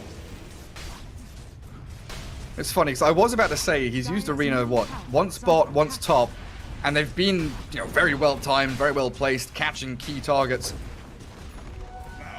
Give him the benefit of the yeah, doubt. that last one was not so good. That last one pretty much conceded the mid tower. His middle tower has fallen. Because now they don't have the Arena to be able to combo it up with his teammates. Yeah, I guess they didn't have Supernova. It's coming off cooldown now. But regardless, you're right, that objective still in the hands of Thunder Predator, forcing a the smoke Tide out of Hunter- Infamous. I hate to say it, but he still hasn't used that Ravage. Should have settled for the little bug earlier. A kill's a kill. It's like like a what- kill, man. It's like when you're Enigma, you hit 6, you come out of the jungle. Oh, hang on a second, because they've come into the triangle again. Luckily, though, the Drow Ranger has walked far enough away, giving the Undying As a sacrifice to the infamous gods. Very fortunate. This Drow cannot afford to die for the 3rd time already. She's already starting to fall behind big time to this Juggernaut. Oh, he is racing ahead, isn't he? He is. I mean, he's made a lot of good moves. He has 4 kills, right? His build, it doesn't really farm that fast, but at least he's able to just play with his teammates. Oh, butt-clenching moment for the Tide. Lina TP's in, Mars comes across, Light Strike Array and Spear, both very close. But Frank is fine. Frank is He's got fine. a hood too. I wonder if he would have died, even if he got caught out there, just with those 2 guys. No, there was another one. I think Phoenix was there too. There were like 3 heroes on his back. Yeah, Sunray is painful for the Tidehunter. Still wanting to go on him. He's doing a really good job on Frank. Like, just sitting middle, making sure that the lane doesn't get pushed into the tower and just protecting this tier 1. That just naturally gives so much space to his other cores. Yeah, he's carrying this pirate flag around, waving it in the faces of Infamous. Come and look at me. Deal with the Tide. That's not That's just an item from like 2011 or something. It's 2012. one of the OG items, yeah. Yeah, Pirate I remember sailors, that. black flag. It's like the you know, the dinosaur skull hat that you got on Tide as well. The good old days. But yeah, it's not just space for the cores here for Thunder Predator, right? Like Moose, he's had a lot of room on his bottom lane, but he's been found by a lot of spells. Infamous, pop the Supernova, TP's arriving, but the Tombstone well placed. Undying wanting to give chase onto Mr. Jeans and Angel, but the cores are out of there. While Axel's next year, he's gushed and slapped. Phoenix TPing home successfully as well. That's a long TP! Oh, wow. Where was he going? I think he TP'd to an outpost or tier 2 or something. Top tier 2, he pinged it. Okay. That was a long... No, I think he TP'd to the outpost, because nobody else TP'd on the tier 2 top, right? Ah, yeah. Yeah, it must have been the outpost. He misclicked. He was like, oh, I was trying to TP on the tier 2. Damn it, I clicked the wrong... Hate it when that happens. They are very close together. Especially if you're clicking on minimap. Quite easily TP to that outpost, and that cost him his life. Should have been away there, scot-free. 2 kills. And they defend the tier 1 bottom. Tide still has Ravage, so I think Thunder Predators could do something with this. They don't have the Tombstone for another 30 and the Flesh Golem is 70. Okay, alright, here we go. They're smoking. Viper feels good. He wants to fight. Viper feels good. If he feels good, it is good. Phoenix, my man, Michael under a ward. They want the Juggernaut though, don't they? Nick's assassin, those Invis. scouts. Oh, Haha. that I hurts. see you all. There's lots of wards and sentries all around this triangle area now. So plenty of vision for both teams to see what is lurking in the shadows. They don't know exactly where Drow is, but they've seen her come across here with that kind of transitional ward. She's still mid-lane farming. area. So this position from Radiant side is quite beneficial for them. The Juggernaut not able to access his Ancients, and Jaw Ranger still farming it up. Just keep her going. I guess he had to buy the Manta just for the silence of the Jaw Ranger. Like, that's a pretty annoying spell to deal with as a Jug. Yeah, maybe so. Oh Just get out no, of it. Tide. Oh, he's got face boost. Great arena though. That's a Ravage to turn it around. Frank battles with Mariano as inside the Roche pit. The Supernova is still going. Frank is stuck inside the Serpent Wards. He's got face boost, but he's barely got out now as Leo style being burnt by the Sunray. Michael destroys him while Angel is in the middle of 4 heroes and Omni slashing on about 100 HP. So they're just going to turn and whack him. Angel's Juggernaut shredded by the rest of Thunder Predator because Infamous, they went in, but they didn't fully commit. They did not. And they were afraid of the Ravage. That's why they started to like run out a bit. I thought that was going to be a horrible fight for Thunder Predator because both the Tide and the Viper were stuck inside the Serpent Wards of his teammates. So, but in the end, working out for them. Juggernaut spent the Omni Slash. They used the Egg, the Arena. I mean, they can do more than just take this Roche right now. While the spells are on cooldown. They saw Lina. Low HP, low mana. Oh, that's not deep Moose. enough in the trees. Moose. Moose. Oh no, I thought he... Oh, he doesn't see. No, he did not see him. So close to disaster for the Lina. definitely. The Drow would have been able to get there on time and get that multi-shot off from far range. Who they found middle lane? Leostyle and Frank are lurking. Carapace immediately from the Nyx Assassin, though. Without their Shadow Shaman, it is difficult to initiate on the Juggernaut. Radiant's bottom tower is He will be heading Has he back. changed his mind? Yeah. The Jug, yeah. He was going for the Diffusal Blade. He bought that Blade of Alacrity, and now he's like switching back into the Maelstrom. He's like, alright, I'm not farming fast enough to carry this game. Radiant's So- bottom tower has He needs more Let's get power. that Maelstrom. Dire's Yeah, top he really tower does. is I under mean, now the attack. Drow has overtaken him. And his net worth doesn't even look that good, considering he does have 4 kills and has taken a few Dire's top towers. tower is under attack. Radiant's bottom tower is under attack. Radiant structures are A bit of mirror movement, though. Infamous dodging out from that top lane fight. Trying to push bottom tier 2, but their creep wave is pretty distant. And Angel hesitating and thinking about whether or not he should cut that wave. Radiant, they ping it, but they don't bring anyone down there. Dire's top tower is under attack. What's really nice about Thunder Predator's draft as well right now is they got the Drow with the Viper on their team. So that Viper is getting a pretty nice boost from the marksmanship aura, especially later on once the Drow is level 18 and has a couple more agility items. Viper's going to be hitting like a truck as well. Yeah, give me that Agi. Also Tanky. Like, let's not forget how much armor the marksmanship can also give to your range heroes thanks to the agility. They have to, Infamous have to kill the Drow first and the Shaman. And that's going to be down to this Nyx, the Mars. Try and find that jump. But it's the initiation from Thunder Predator onto the Lina, forcing the arena. They'll catch the Viper up against the side with a spear, and the Omni Slash slicing moves with a Laguna Blade. Mr. Jeans clears him up, and BKB's to run back out. And a TP spin from Angel. That's going to get him safe and sound back to Fountain, while Phoenix dives down to the bottom right-hand corner of the map. But there is a zombie chasing him. Oh, but no one followed the zombie. That was actually such a good in and out play from Infamous there. Just jump in, go on the Shaman, bait some skills out, run away before they can do anything. And Juggernaut back to farming. I mean, he dropped the Omni Slash, now he's just going to farm until his next Omni Slash is up again. The life of the Jug. Just trying to delay the game. Yep. So there's What definitely do you a think of window. the Phoenix Meteor Hammer here, Gary? Is that a good item? Well, I guess I'm gonna. I don't know. I was gonna answer your question with a question, then I realized that would make me an asshole, so I'm not gonna do that. I like it.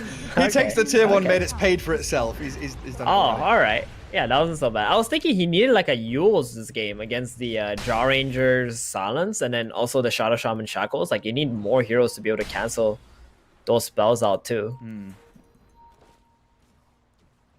Yeah, I guess it allows him to, play the wave cutting split push game a little nicer with Dive and Meteor Hammer if you want to try and delay the game. Dire's bottom tower is under attack. Maybe trade out towers.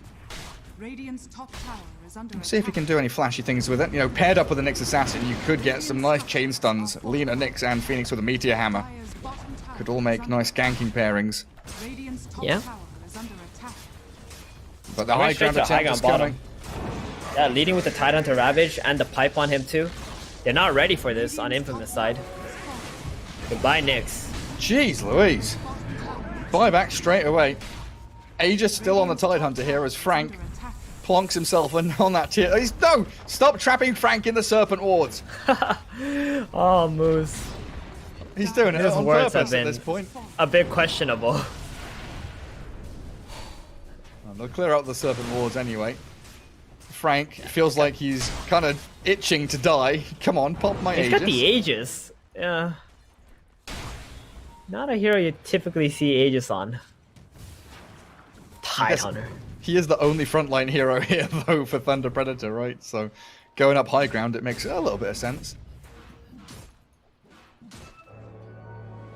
I think with first Aegis, it's probably the only one that it makes sense with, because they can like attempt to poke at high ground, just wander Yeah. Frank into the middle of anyone. Second Aegis, you need that on the Drow Ranger. Definitely. I mean, they're also probably thinking about the Nyx Assassin with using the Vendetta to break the Kraken shell and then bursting him, so they don't get the Ravage off maybe. Dire's bottom barracks are under attack. So try and counteract that.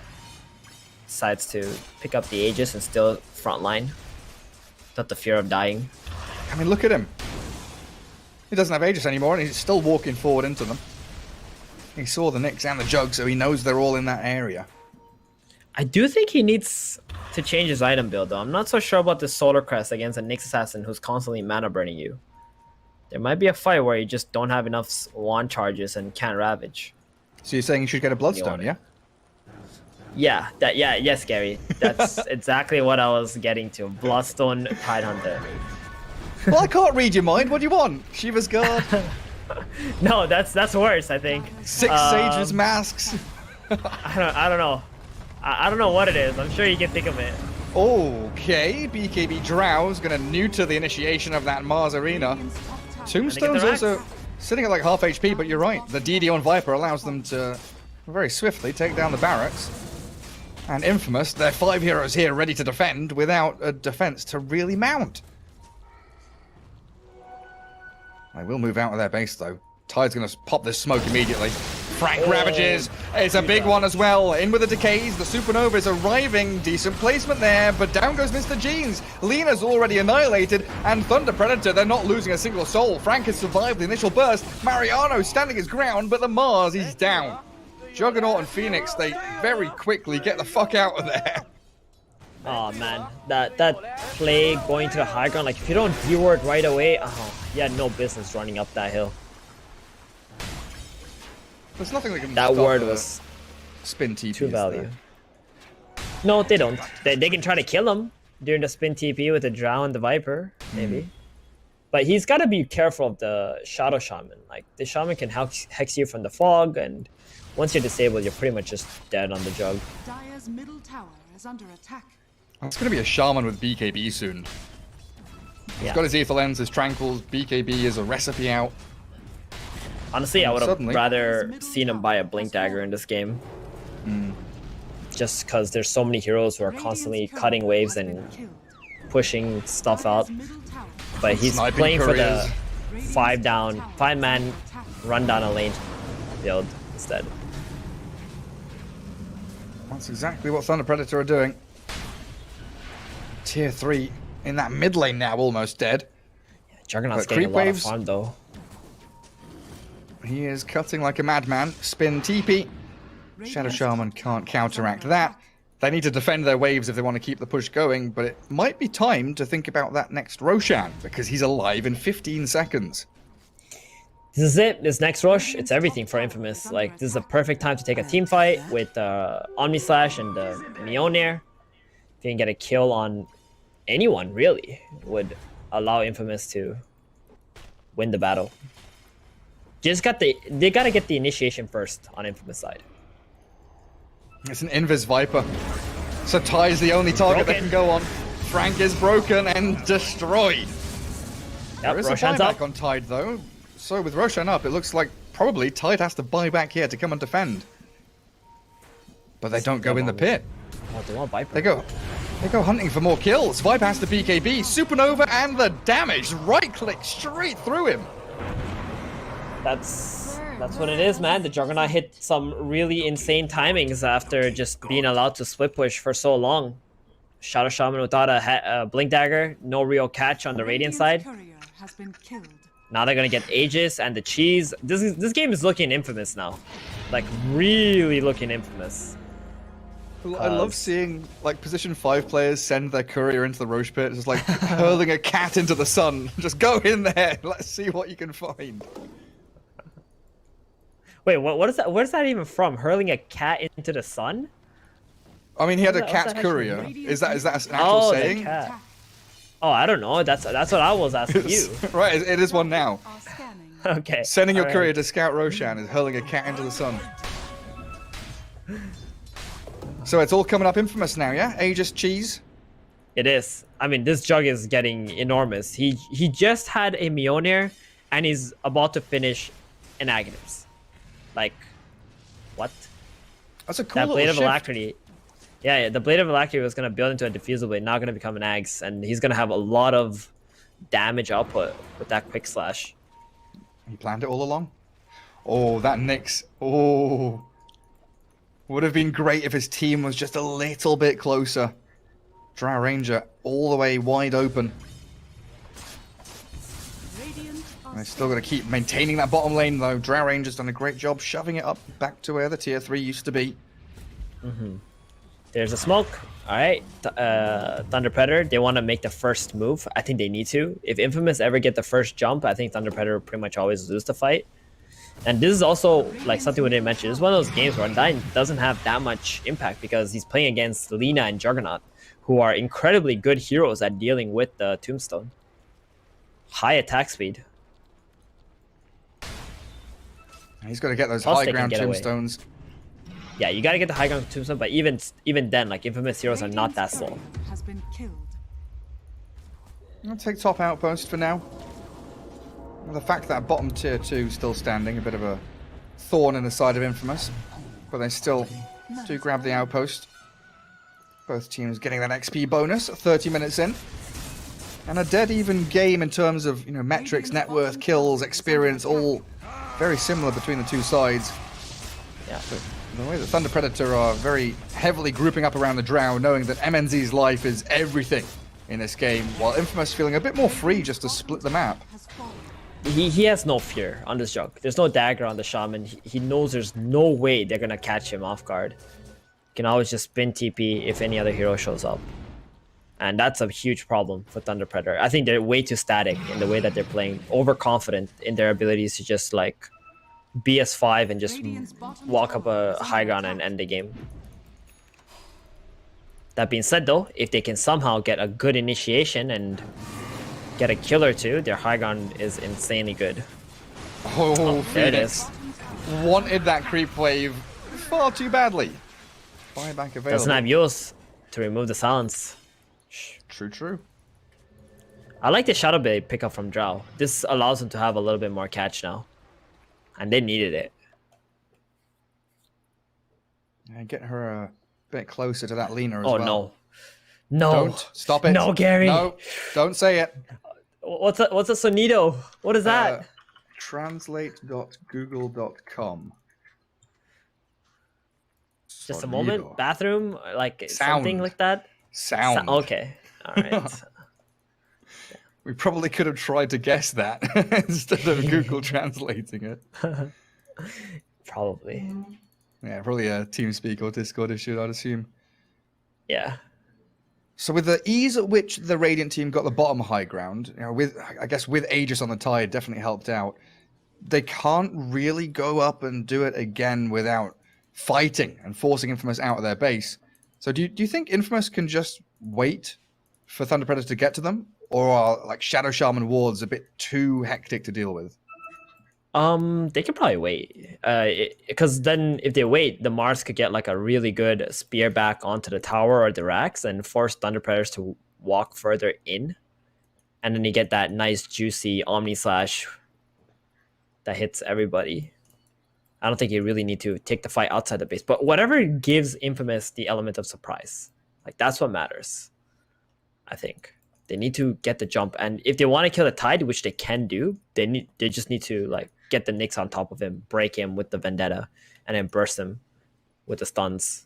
Because without Kraken Shell, Tide is just a flimsy old watermelon. Yeah, turns into a flimsy little cucumber. He's not a big juicy watermelon anymore. Wait, how does a watermelon become a cucumber? I mean, a cucumber is just like the bad parts of a watermelon. Is it? That's how No, it's cucumber not. tastes. Cucumber tastes like the green part of watermelon. No, the green part of watermelon is awful. Cucumbers are actually nice. No, you're wrong. Cucumbers are awful. They are. Oh, they are the devil's vegetable. They All are. right, our friendship ends right here. I'm not is even it. We're kidding. done. I can't stand cucumbers. We need a new caster. We need to swap someone out. Is it me or him? Saying cucumber. I mean, cucumbers are so like. Have you ever had cucumber water? Like, Yeah, I hate it. it's so refreshing. And disgusting. Okay, I won't lie to you. All right, I'm not a big, advocate of cucumbers. I don't really like it that much. But my wife, she likes all the healthy stuff, and I have to eat it and I have to pretend like I like it. So just bear with me here, okay? That's like saying you like the taste of medicine. Nobody likes. Okay, it's not that bad. Definitely not that bad. Definitely not that bad. Oh, hi. Oh. Zyori has just asked me if I don't like cucumbers, and the answer is a resounding no. I hate cucumbers. I watched.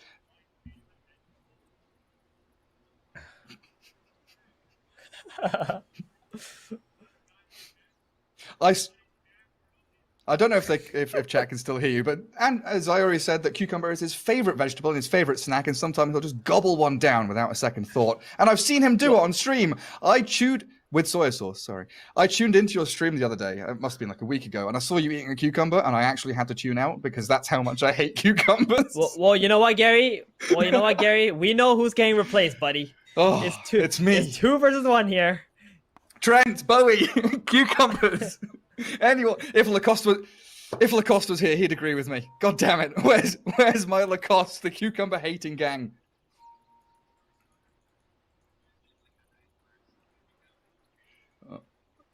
Hey, production, can chat hear the panelists?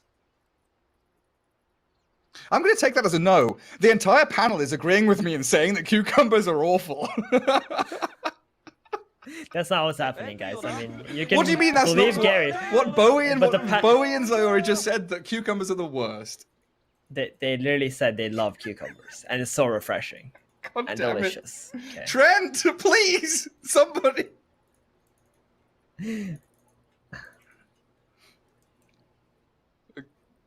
Cucumber martini. All right, they're unmuted. Let it go. guys. Tell them the truth. Cucumber it's is unpaused. really freaking In time good. for the go. Don't listen Good to luck. Gary. Okay, I was wondering if production was saying they're muting me. Like they're just going to mute me for the rest of the broadcast because I hate cucumbers. Ah, Theban, where are we? We were at Thunder Predators possibly banging their heads into the infamous wall, but they decided not to during that pause. They're like, doesn't sound like a good idea.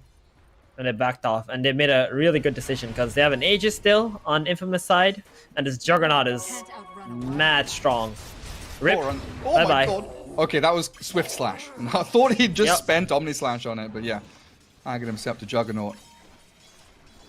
Good little move. Going for a basher next. I guess the Abyssal Blade's going to give you that extra gap close against Drow, which you could maybe struggle with. But this game really has felt like it's turned on its head. The first 30 minutes or so, it was like Radiant team on the dire side of the map, pressuring, pushing, farming, Drow Ranger accelerating. And this Juggernaut, he didn't struggle with the Manta build. He's done really well.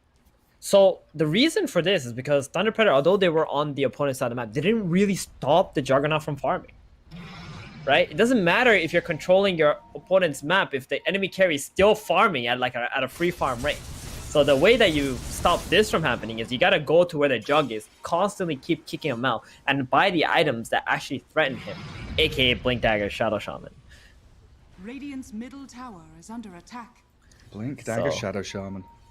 Here it is. Oh, Nyx breaks another smoke. God Great gave stuff. He sees them all. Aegis does get reclaimed. Hex immediately with a Ravage, but the spin away. So it's And a a Ravage tomb? for a Nyx. I think they're happy with that. That Ravage for the Nyx and the Tombstone getting dropped. Should we just rewind, 25 minutes where Tide had the opportunity to solo Ravage a Nyx? Well, he's taken that opportunity now. He kills him. Just making a smoke now. They want to fight. They know there's no Ravage. They know Thunder Predator are on the defensive. No Omni Slash either. Goodbye, Viperinos. Oh, jeez. Leo style, see your buddy, and now with this absolute multitude of damage on the Juggernaut. Clearing through yet another one while Tidehunter tries to TP home, but the Sunray burning through him, and it's a double kill for Mr. Jeans. Where does this all come from? Telling you, man, look at the confidence and how Angel is just running in there. Just no hesitation whatsoever. Like, this man is in the zone right now. He knows he has this game in the bag. And he's just, like, doing all the correct plays to make it possible and leading the way for his team. 3 kills. Now, the goal lead in favor of Infamous. They're gonna try to play the map out until the next Roshan, most likely. Still got 80 more seconds for that Ravage to be back up. Plenty of time. Yep. Now, Phoenix getting tons of farm. Wait a second. Moose's courier dies with a gem. Oh boy. MNZ is also trying to make a play on the Nyx, by the way. If it might see a kill there in like a second or so. Oh, or at least an attempt. Undying now gets the gem. So 2 couriers sent out for a extraction mission. Get the gem back. Alright. Not bad. At least they get that back. Whew. That would have been a disaster. Well, like you said, they do manage to keep that bottom lane out. Drow Ranger sent packing back up to top. Radiant Triangle invaded by Infamous and scanned up. So Thunder Predator know they're in the vicinity. Ooh, it's got to the point in the game now, Gary, where the Juggernaut is not the only threat. Look at the Lina. She's loaded on damage and going for an AC next as well. That's going to be nice, especially against the Jaw Ranger, because you're giving some extra plus armor. The Jaw Ranger's marksmanship pierces armor, so it's going to give a little bit more defensive capabilities as well. Nice bit of offense and defense. Always nice to balance it. Do we Juggernaut. see... I was just going to say, do we see Thunder Predator smoke and try and make a move? Because it looks like they are just waiting high ground and hoping for a slip-up of Infamous. Yeah, I mean, even if they do smoke, they're also still hoping for a slip-up from Infamous. They don't have any initiation tools. No Blink Dagger on Tide either. Oh, now he has one. Okay. Never mind. He just got it off the courier. Blink Dagger Tide. Gem That's Blink. It is time. But Frank shows himself in the mid lane. They know that he's got Blink and Gem, and Nyx pops another smoke. Perfect placement with a stun, not coming, but they've got a 3-man arena. Ravage comes into the back, onto the Lina. Mr. Gene's caught up inside it as the Nether Toxin is shredding through Mariano. They found it, and the Supernova, okay, stuns the Undying, but that's not the biggest target to get as he drops a high ground tombstone, and Viper with Shadow Shaman both retreating, but the DD Lina hexed up. Mr. Genes, he can't do the job. Now the Juggernaut Omni Slash in with the Swift Slash and the proper ulti, but he kills a creep wave. Has to sprint away. Nyx brought back, but this reinitiation from the Radiant team, Thunder Predator making it work wonders. Wow, that Shaman, Undying, Viper, they all had like less than 10% HP. Getting smacked down by the Lina, but once the Lina BKB ran out, like, she just couldn't do anything. Ran into the Jaw Ranger. The hero who was down to just stand there and kill her. Nyx, careful. Angel's so confident, man. He does not care if they are down heroes. Just up in there, killing the creeps. But very good fight for Thunder Predator, though. They do buy back on the Undying. Nyx also bought on an Infamous, so the 2 position 5s. Not gonna be able to afford to die in the next engagement. And they scout Roshan. Oh, they need this on Thunder Predator. This is really good. If they can secure this. Where's the Juggernaut? He's coming in. No Omni though still. Oh, Nyx gets silenced. Oh, dearie me. Arena for the Tide, saving up the Nyx, but the final gush takes him down in the end, while Frank getting Swift Slash, Juggernaut spins back home. So Drow with Aegis, Viper Cheese, Refresher Shard on the Tide Hunter. Everything coming back into the hands of Thunder Predator. Okay, back and forth we go. Radiant now with the Aegis. Was there a refresher on that? Yeah, there was. Now the Tide has 2 ultimates with the ceremonial robe. Whew, that's like a 3+ second stun on his Ravage. So 6 seconds of stun from the Ravage. He times it perfectly. And 350 mana that Nyx has got to try and burn through. That's actually a really good item there for the Tide Hunter in this game especially. That's actually very true. Good point. You can see Radiant were really planning for that with the 4 observer wards from mid up through to the triangle, the Roshan area. They had so much vision around the pit. Any move that Infamous made would have been scouted unless it was smoked. All set up for by Thunder Predator as they do come towards the top high ground with a double catapult wave. And Tidehunter's Ravage, the double, is ready. So Juggernaut's Abyssal Blade buyout here leaves him without buyback. How are we looking across the board? Lina, Phoenix, and Viper, the 3 heroes with buyback right now. Probably going to need to spend it soon because the shackles onto Nyx. Catch him up with a Ravage from Tide. Frank finding the Lina. There's no BKB from her. Gonna have to buy back. Healing Ward didn't do the job there, and Mars Arena does come in onto Tide and Undying. They spin him down, MJZ's gone. No tombstone here in the fight, is there? Is a Light Strike Array not connecting on Tide? Oh, there is a tombstone just hidden behind Tide's big fat body. So difficult to break past that front line. Serpent Wards, Tombstone, and that Tide, all bodyguarding the Drow. There's another lane of barracks comes crumbling down, but Juggernaut spins in, tries to get some damage onto the Tide, but he's been hexed up. Retreating back, helped out by the bulwark of the Mars, and he does manter away as the BKB from Drow gets around a danger from the Light Strike Array. Tide blinks out, but the Laguna Blade and Supernova here towards the Viper, and that quick little slash from Juggernaut takes out Moose. Or the TP from Drow. Oh, got so close! Just got home. The spear was through her skull on my screen. Oh, he threw the Rebuke first, which actually sent the Drow Ranger further away from the Mars. And he couldn't hit the spear because of it, that distance that was made. Ooh, that would have been a huge kill. That would have been 2 kills on the Drow, losing her Aegis and her life, and the Viper dying. They also hold the melee racks, top side. Yeah, they still have the Omni Slash available too on the Juggernaut. If the Tide Hunter's all alone, he can just drop the Omni on him and kill him off. Well, the Arena, they've been really doing a great job of catching MNZ. The Drow Ranger loses Aegis. Tide Hunter jumps in to try and defend her. Maybe stop this Omni Slash and Swift Slash from coming, but Juggernaut, so ballsy, goes for the Slash first on the Tide with the Omni Slash there. He kills him off. And the Abyssal Blade to catch out MJZ. That's the Undying falling, but he does spin back to safety while Phoenix is left to pick up the pieces. Drow Ranger takes down Michael on the way out, though, as the infamous side, they can't get a tier 3, can't really broach that high ground for objectives. They got the buyback from the Tide. They got rid of the Drow Ranger Aegis. Not the worst. I mean, the Raxes at this point mean so little. It's just about winning those fights, getting rid of the enemy buybacks, and just kind of ending the game in one shot on the side of Infamous. He's going for a Silver Edge next. So he wants to be able to kill the Tide on his own using a Silver Edge and then an Omni Slash on him. Should do pretty well. And then Lina with Eon Disc.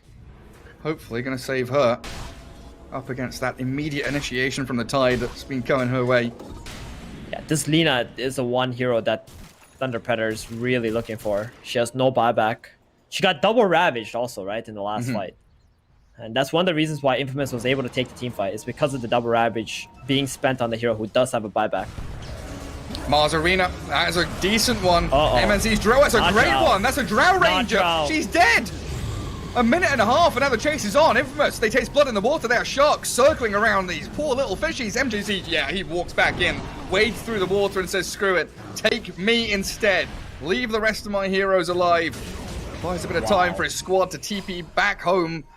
But Drow, Shadow Shaman, Undying, all dying, and the gem is dropped. He was Infamous, right? Like, that was a combo for the Shadow Shaman who blinked out. But it nailed the Drow. I genuinely struggled to see the Drow there.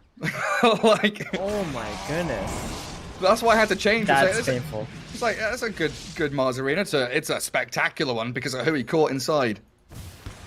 And he's got another arena up again because of that Spell Prism. Hold on, Ruction. Cool. Yep. He wants to go in again. He wants this Viper to pop that BKB from the arena, so the next time around, I mean, it's either the Viper pops the BKB and gets out, or just dies to an arena combo. And Leo Style knows that, so he doesn't want to walk up too close.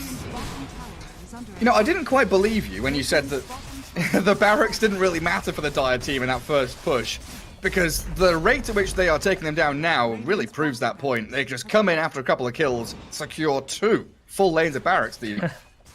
Yeah, and you know, the Tide Hunter doesn't feel good standing in the front because it doesn't have buyback either. So he's playing extremely safe at this point in the game. 20k lead now. Yeah, is this the second upset we're going to see today, Gary? Is that what it's looking like? I mean, maybe so. Getting close to it. These two teams pretty evenly matched, it appears. South American Dota, I don't know if you can call anything an upset. You know, it's like old school Southeast Asian days. Any team can beat any team. Just comes down to that execution out of the draft. Have a bit of fun, yeah. Juggernaut going for that Swift Blink. I have not seen the Swift Blink Jug yet, but that's gonna be sick. Oh, shit. Oh man. Yup. That's a deadly item on a hero like Juggernaut. 50 attack speed bonus into the Omni Slash. And 50 damage. And, you know, getting on the target that you need to. Abyssal. Oh, again. Is that the MSD. Drow? Okay, the Ravage Big is coming Ravage on out. the jug. Nice arena, though. Bulwark? BKB double damage. Drow is trying to do still damage, but they can't do anything. The Bulwark is stopping all the Drow's right clicks. They kill off the Juggernaut, the tide is traded back. Oh man, it was also the healing from the Phoenix that was keeping him alive for such a long time, but the Shadow Shaman with the shackles. Now BKB Lina straight back in onto the Drow Ranger. They're forcing the fight forwards. Drow Ranger forced to get back to the high ground. The God's Rebuke, the Bulwark, the big old Laguna Blade takes down MJZ, forcing the buyback from the Undying. A Supernova lands, but the Mars, he's crumbled on that high ground, while this next Assassin, he wanted the Drow so badly, but she's surrounded by 3 other heroes now. Oh, Mars and the Nyx both won the draw so badly. Ended up dying for it. I mean, this is the power. That's what draw does, right? Kites you and then kills you. So, got a little bit too baited on the side of Infamous.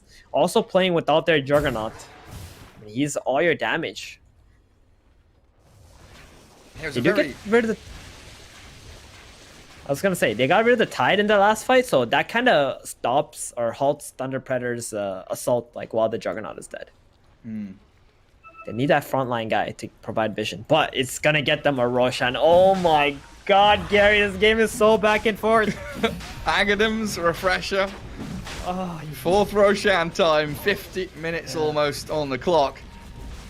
they weathered the storm, you know, against the Which previous one? Roshan, but this one, There's been like 7 like, storms. Infamous. Yeah. Now they're gonna get an Aegis, Cheese, Refresher, Ag. Who's gonna take the Ags? Who's taking that? Oh wait, a Courier? Did a Courier take it? Oh no. Dire's courier has been killed. So Viper has the Oh, Axe Lee. Cheese, Okay. Okay. Refresher and Aegis on the Drow. So maybe Well, it's in looking his for the- backpack. But I think they're thinking about who to give it to. Honestly, they should just give it to the Shadow Shaman.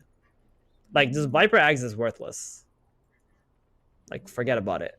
Yeah, because they could go up to tier 4s, put the wards down, and just let them Exactly. go wild. And you're gonna have to force the Juggernaut and the Lina to actually hit the wards, or else that's a problem. I think they should give it to the Shadow Shaman. Sounds I like a guess big play. one cool thing, a counterplay to that, might be the Bulwark, right? This Bulwark has been doing so much work against Jaw and Viper. What do you want to give him? Ags? Buy an Ags on Mars? No. I said it's been doing a lot of work, as in, like, if you have the Serpent Wards down, he can absorb Ah, I see. the ranged attacks with the Bulwark too. And I've been saying, like, how the ranged carries of Thunder Predator have been They're struggling, yeah. Struggling against his Bulwark. Does that work if someone's hitting a tower with ranged attacks? Bulwark soaks up from the towers as well. Good question. We're gonna have to see. Just go and sit in front of your tier 4s. Put the shield up. Yep. Soak it all. And Tidehunter respawning in a couple of seconds should be the signal here for Thunder Predator to get cracking with that top lane of barracks and finish it off. Mid lane tier 3 also not looking too healthy for Infamous.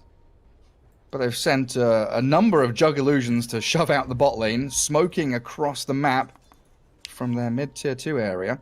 While Infamous are going to have to sit on this high ground and wait because Thunder Predator are doing a very similar maneuver. Kind of a little bit surprised.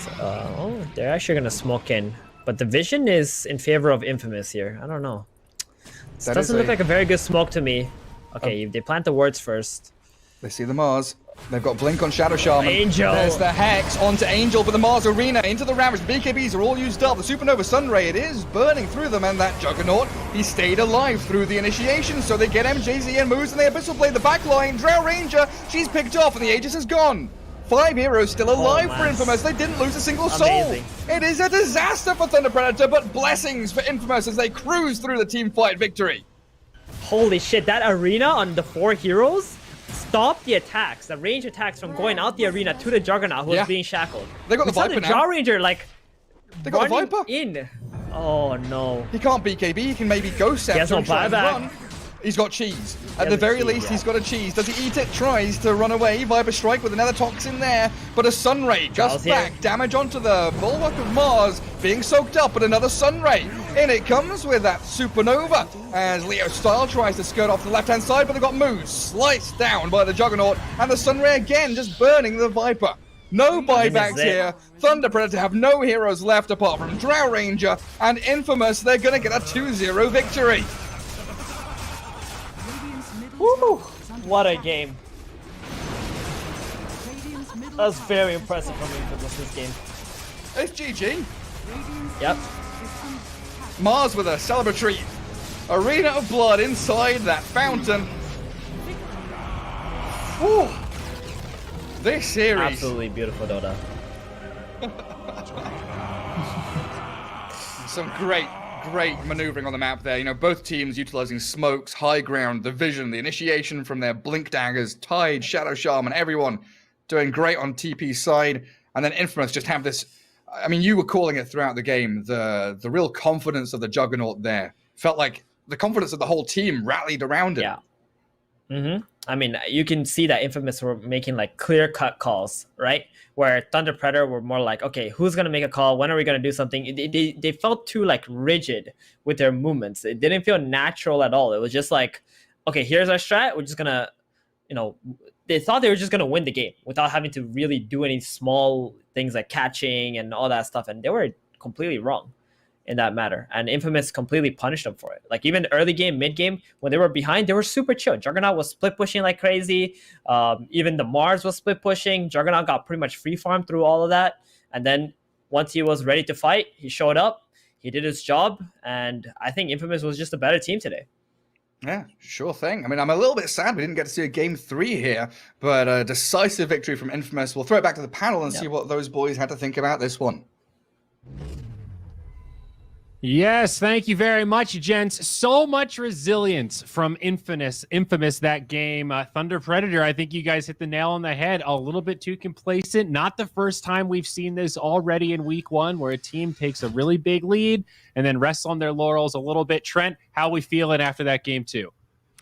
I don't know. I thought it was another easy 2-0 for third. No, I mean, Thunder Predator come in as the favorites, I would say. One of the favorites of this entire league. So it's very impressive from Infamous in the first place. They did just straight up play better. I really liked game 2. I think that the way Thievin said, like, it felt like they were just going to win. Like, they just had to walk through this game. You kind of saw where, like, they tried to do that, but they didn't quite have all the right tools. Like, I talked about the Viper. Felt like the Viper kind of had to have his game and, like, have some way to help and assist. But it got to a point where, like, Ty didn't have Blink, and Shaman didn't have Blink, and Viper doesn't have, like, an Atos or something. So they just couldn't, like, inflict their will at all onto the side of Infamous. And Infamous just, like, chilled out and then made stellar team decisions and team fight plays in the mid and late game.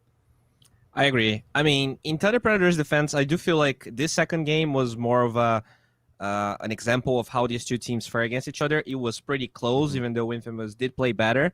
I do feel like this could have gone 3 games if we didn't had the incident in game 1. True.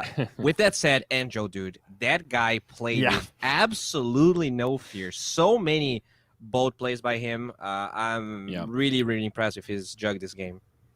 A solid Lina performance as well. Mr. Jeans, a lot of fans there in Twitch chat I saw throughout this game, and I'm sure they're rejoicing right now as the Lina 14-3-8 put up 32k damage that game. Pretty impressive. Here's what I'll say. I think your jug must be pretty good if they have 4 Ghost Scepters at the end of the game. Yeah, and now that's like a metric. The only physical damage. Yeah. Like, even one they of were them's a all Drow trying to get Ranger. out of there. Yeah, it's like Drow, Viper. Go ahead, buy yourself a Ghost Scepter. I mean, Lena's just like, zap. Mm-hmm. And we could see how the Nyx fight, like, even if it's an X5, even if your laning stage is kind of garbage because you have him, he found so many heroes hiding. He got a ton of pickoffs. That hero is really strong, and that's why it's a first phase ban.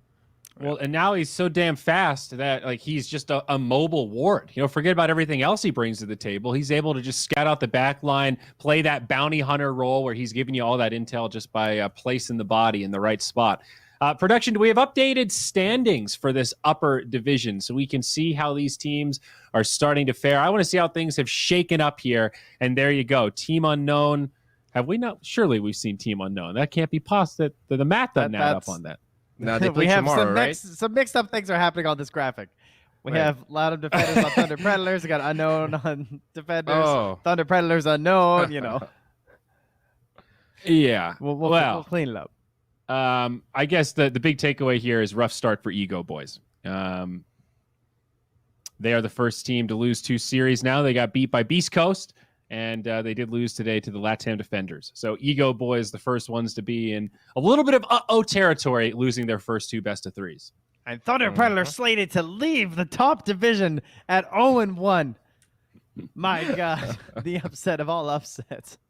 Madness, absolute madness. The first week, but it is the first week, but it's also every match matters. And yes, like Infamous is going to be one of these better teams as one of the direct invites, but you really you want that top 2 slot, man. That's very important. There's this thing called the major playoffs, major group stage that you can qualify for. They're not here for DPC points and some cash. They want to go LAN. Oh, Valve has given us a taste of capitalism where the rich get richer. That's what the majors are. All those DPC points are basically locked in the majors and placing in those majors, not even just getting there. So, this is just the precursor, man. The league is not enough. You got to do something at some of these majors if you want to have that guaranteed slot at TI. Mm-hmm. And that is the big challenge ahead. Tomorrow, we've got a lower match and then a break and then an upper match. So we will have Beast Coast versus Unknown as our second series tomorrow. And our opener in the lower division, that will be Gorilla's Pride versus Incubus. So 2 more series coming up tomorrow. So we'll start that early time slot, get a little breather in the middle of the day. Bowie and I are going to be doing a podcast with PP and Arms. Then we're going to come back for that final series. So a lot of South American Dota and content coming up tomorrow. PP and Arms from Team Infinity Esports will be on your podcast. Wow. Yeah. Wow. I know. That's it's going to pretty be cool, so guys. fun. That sounds like a great way to fill a time slot between 2 series and talk about South American Dota some more. How about that? The show that never stops, Trent. That's SA DPC. But we're going to take a little break. Don't worry. We're coming back tomorrow, folks. Get some rest, and then we'll see you bright and early for more lower division South American Dota.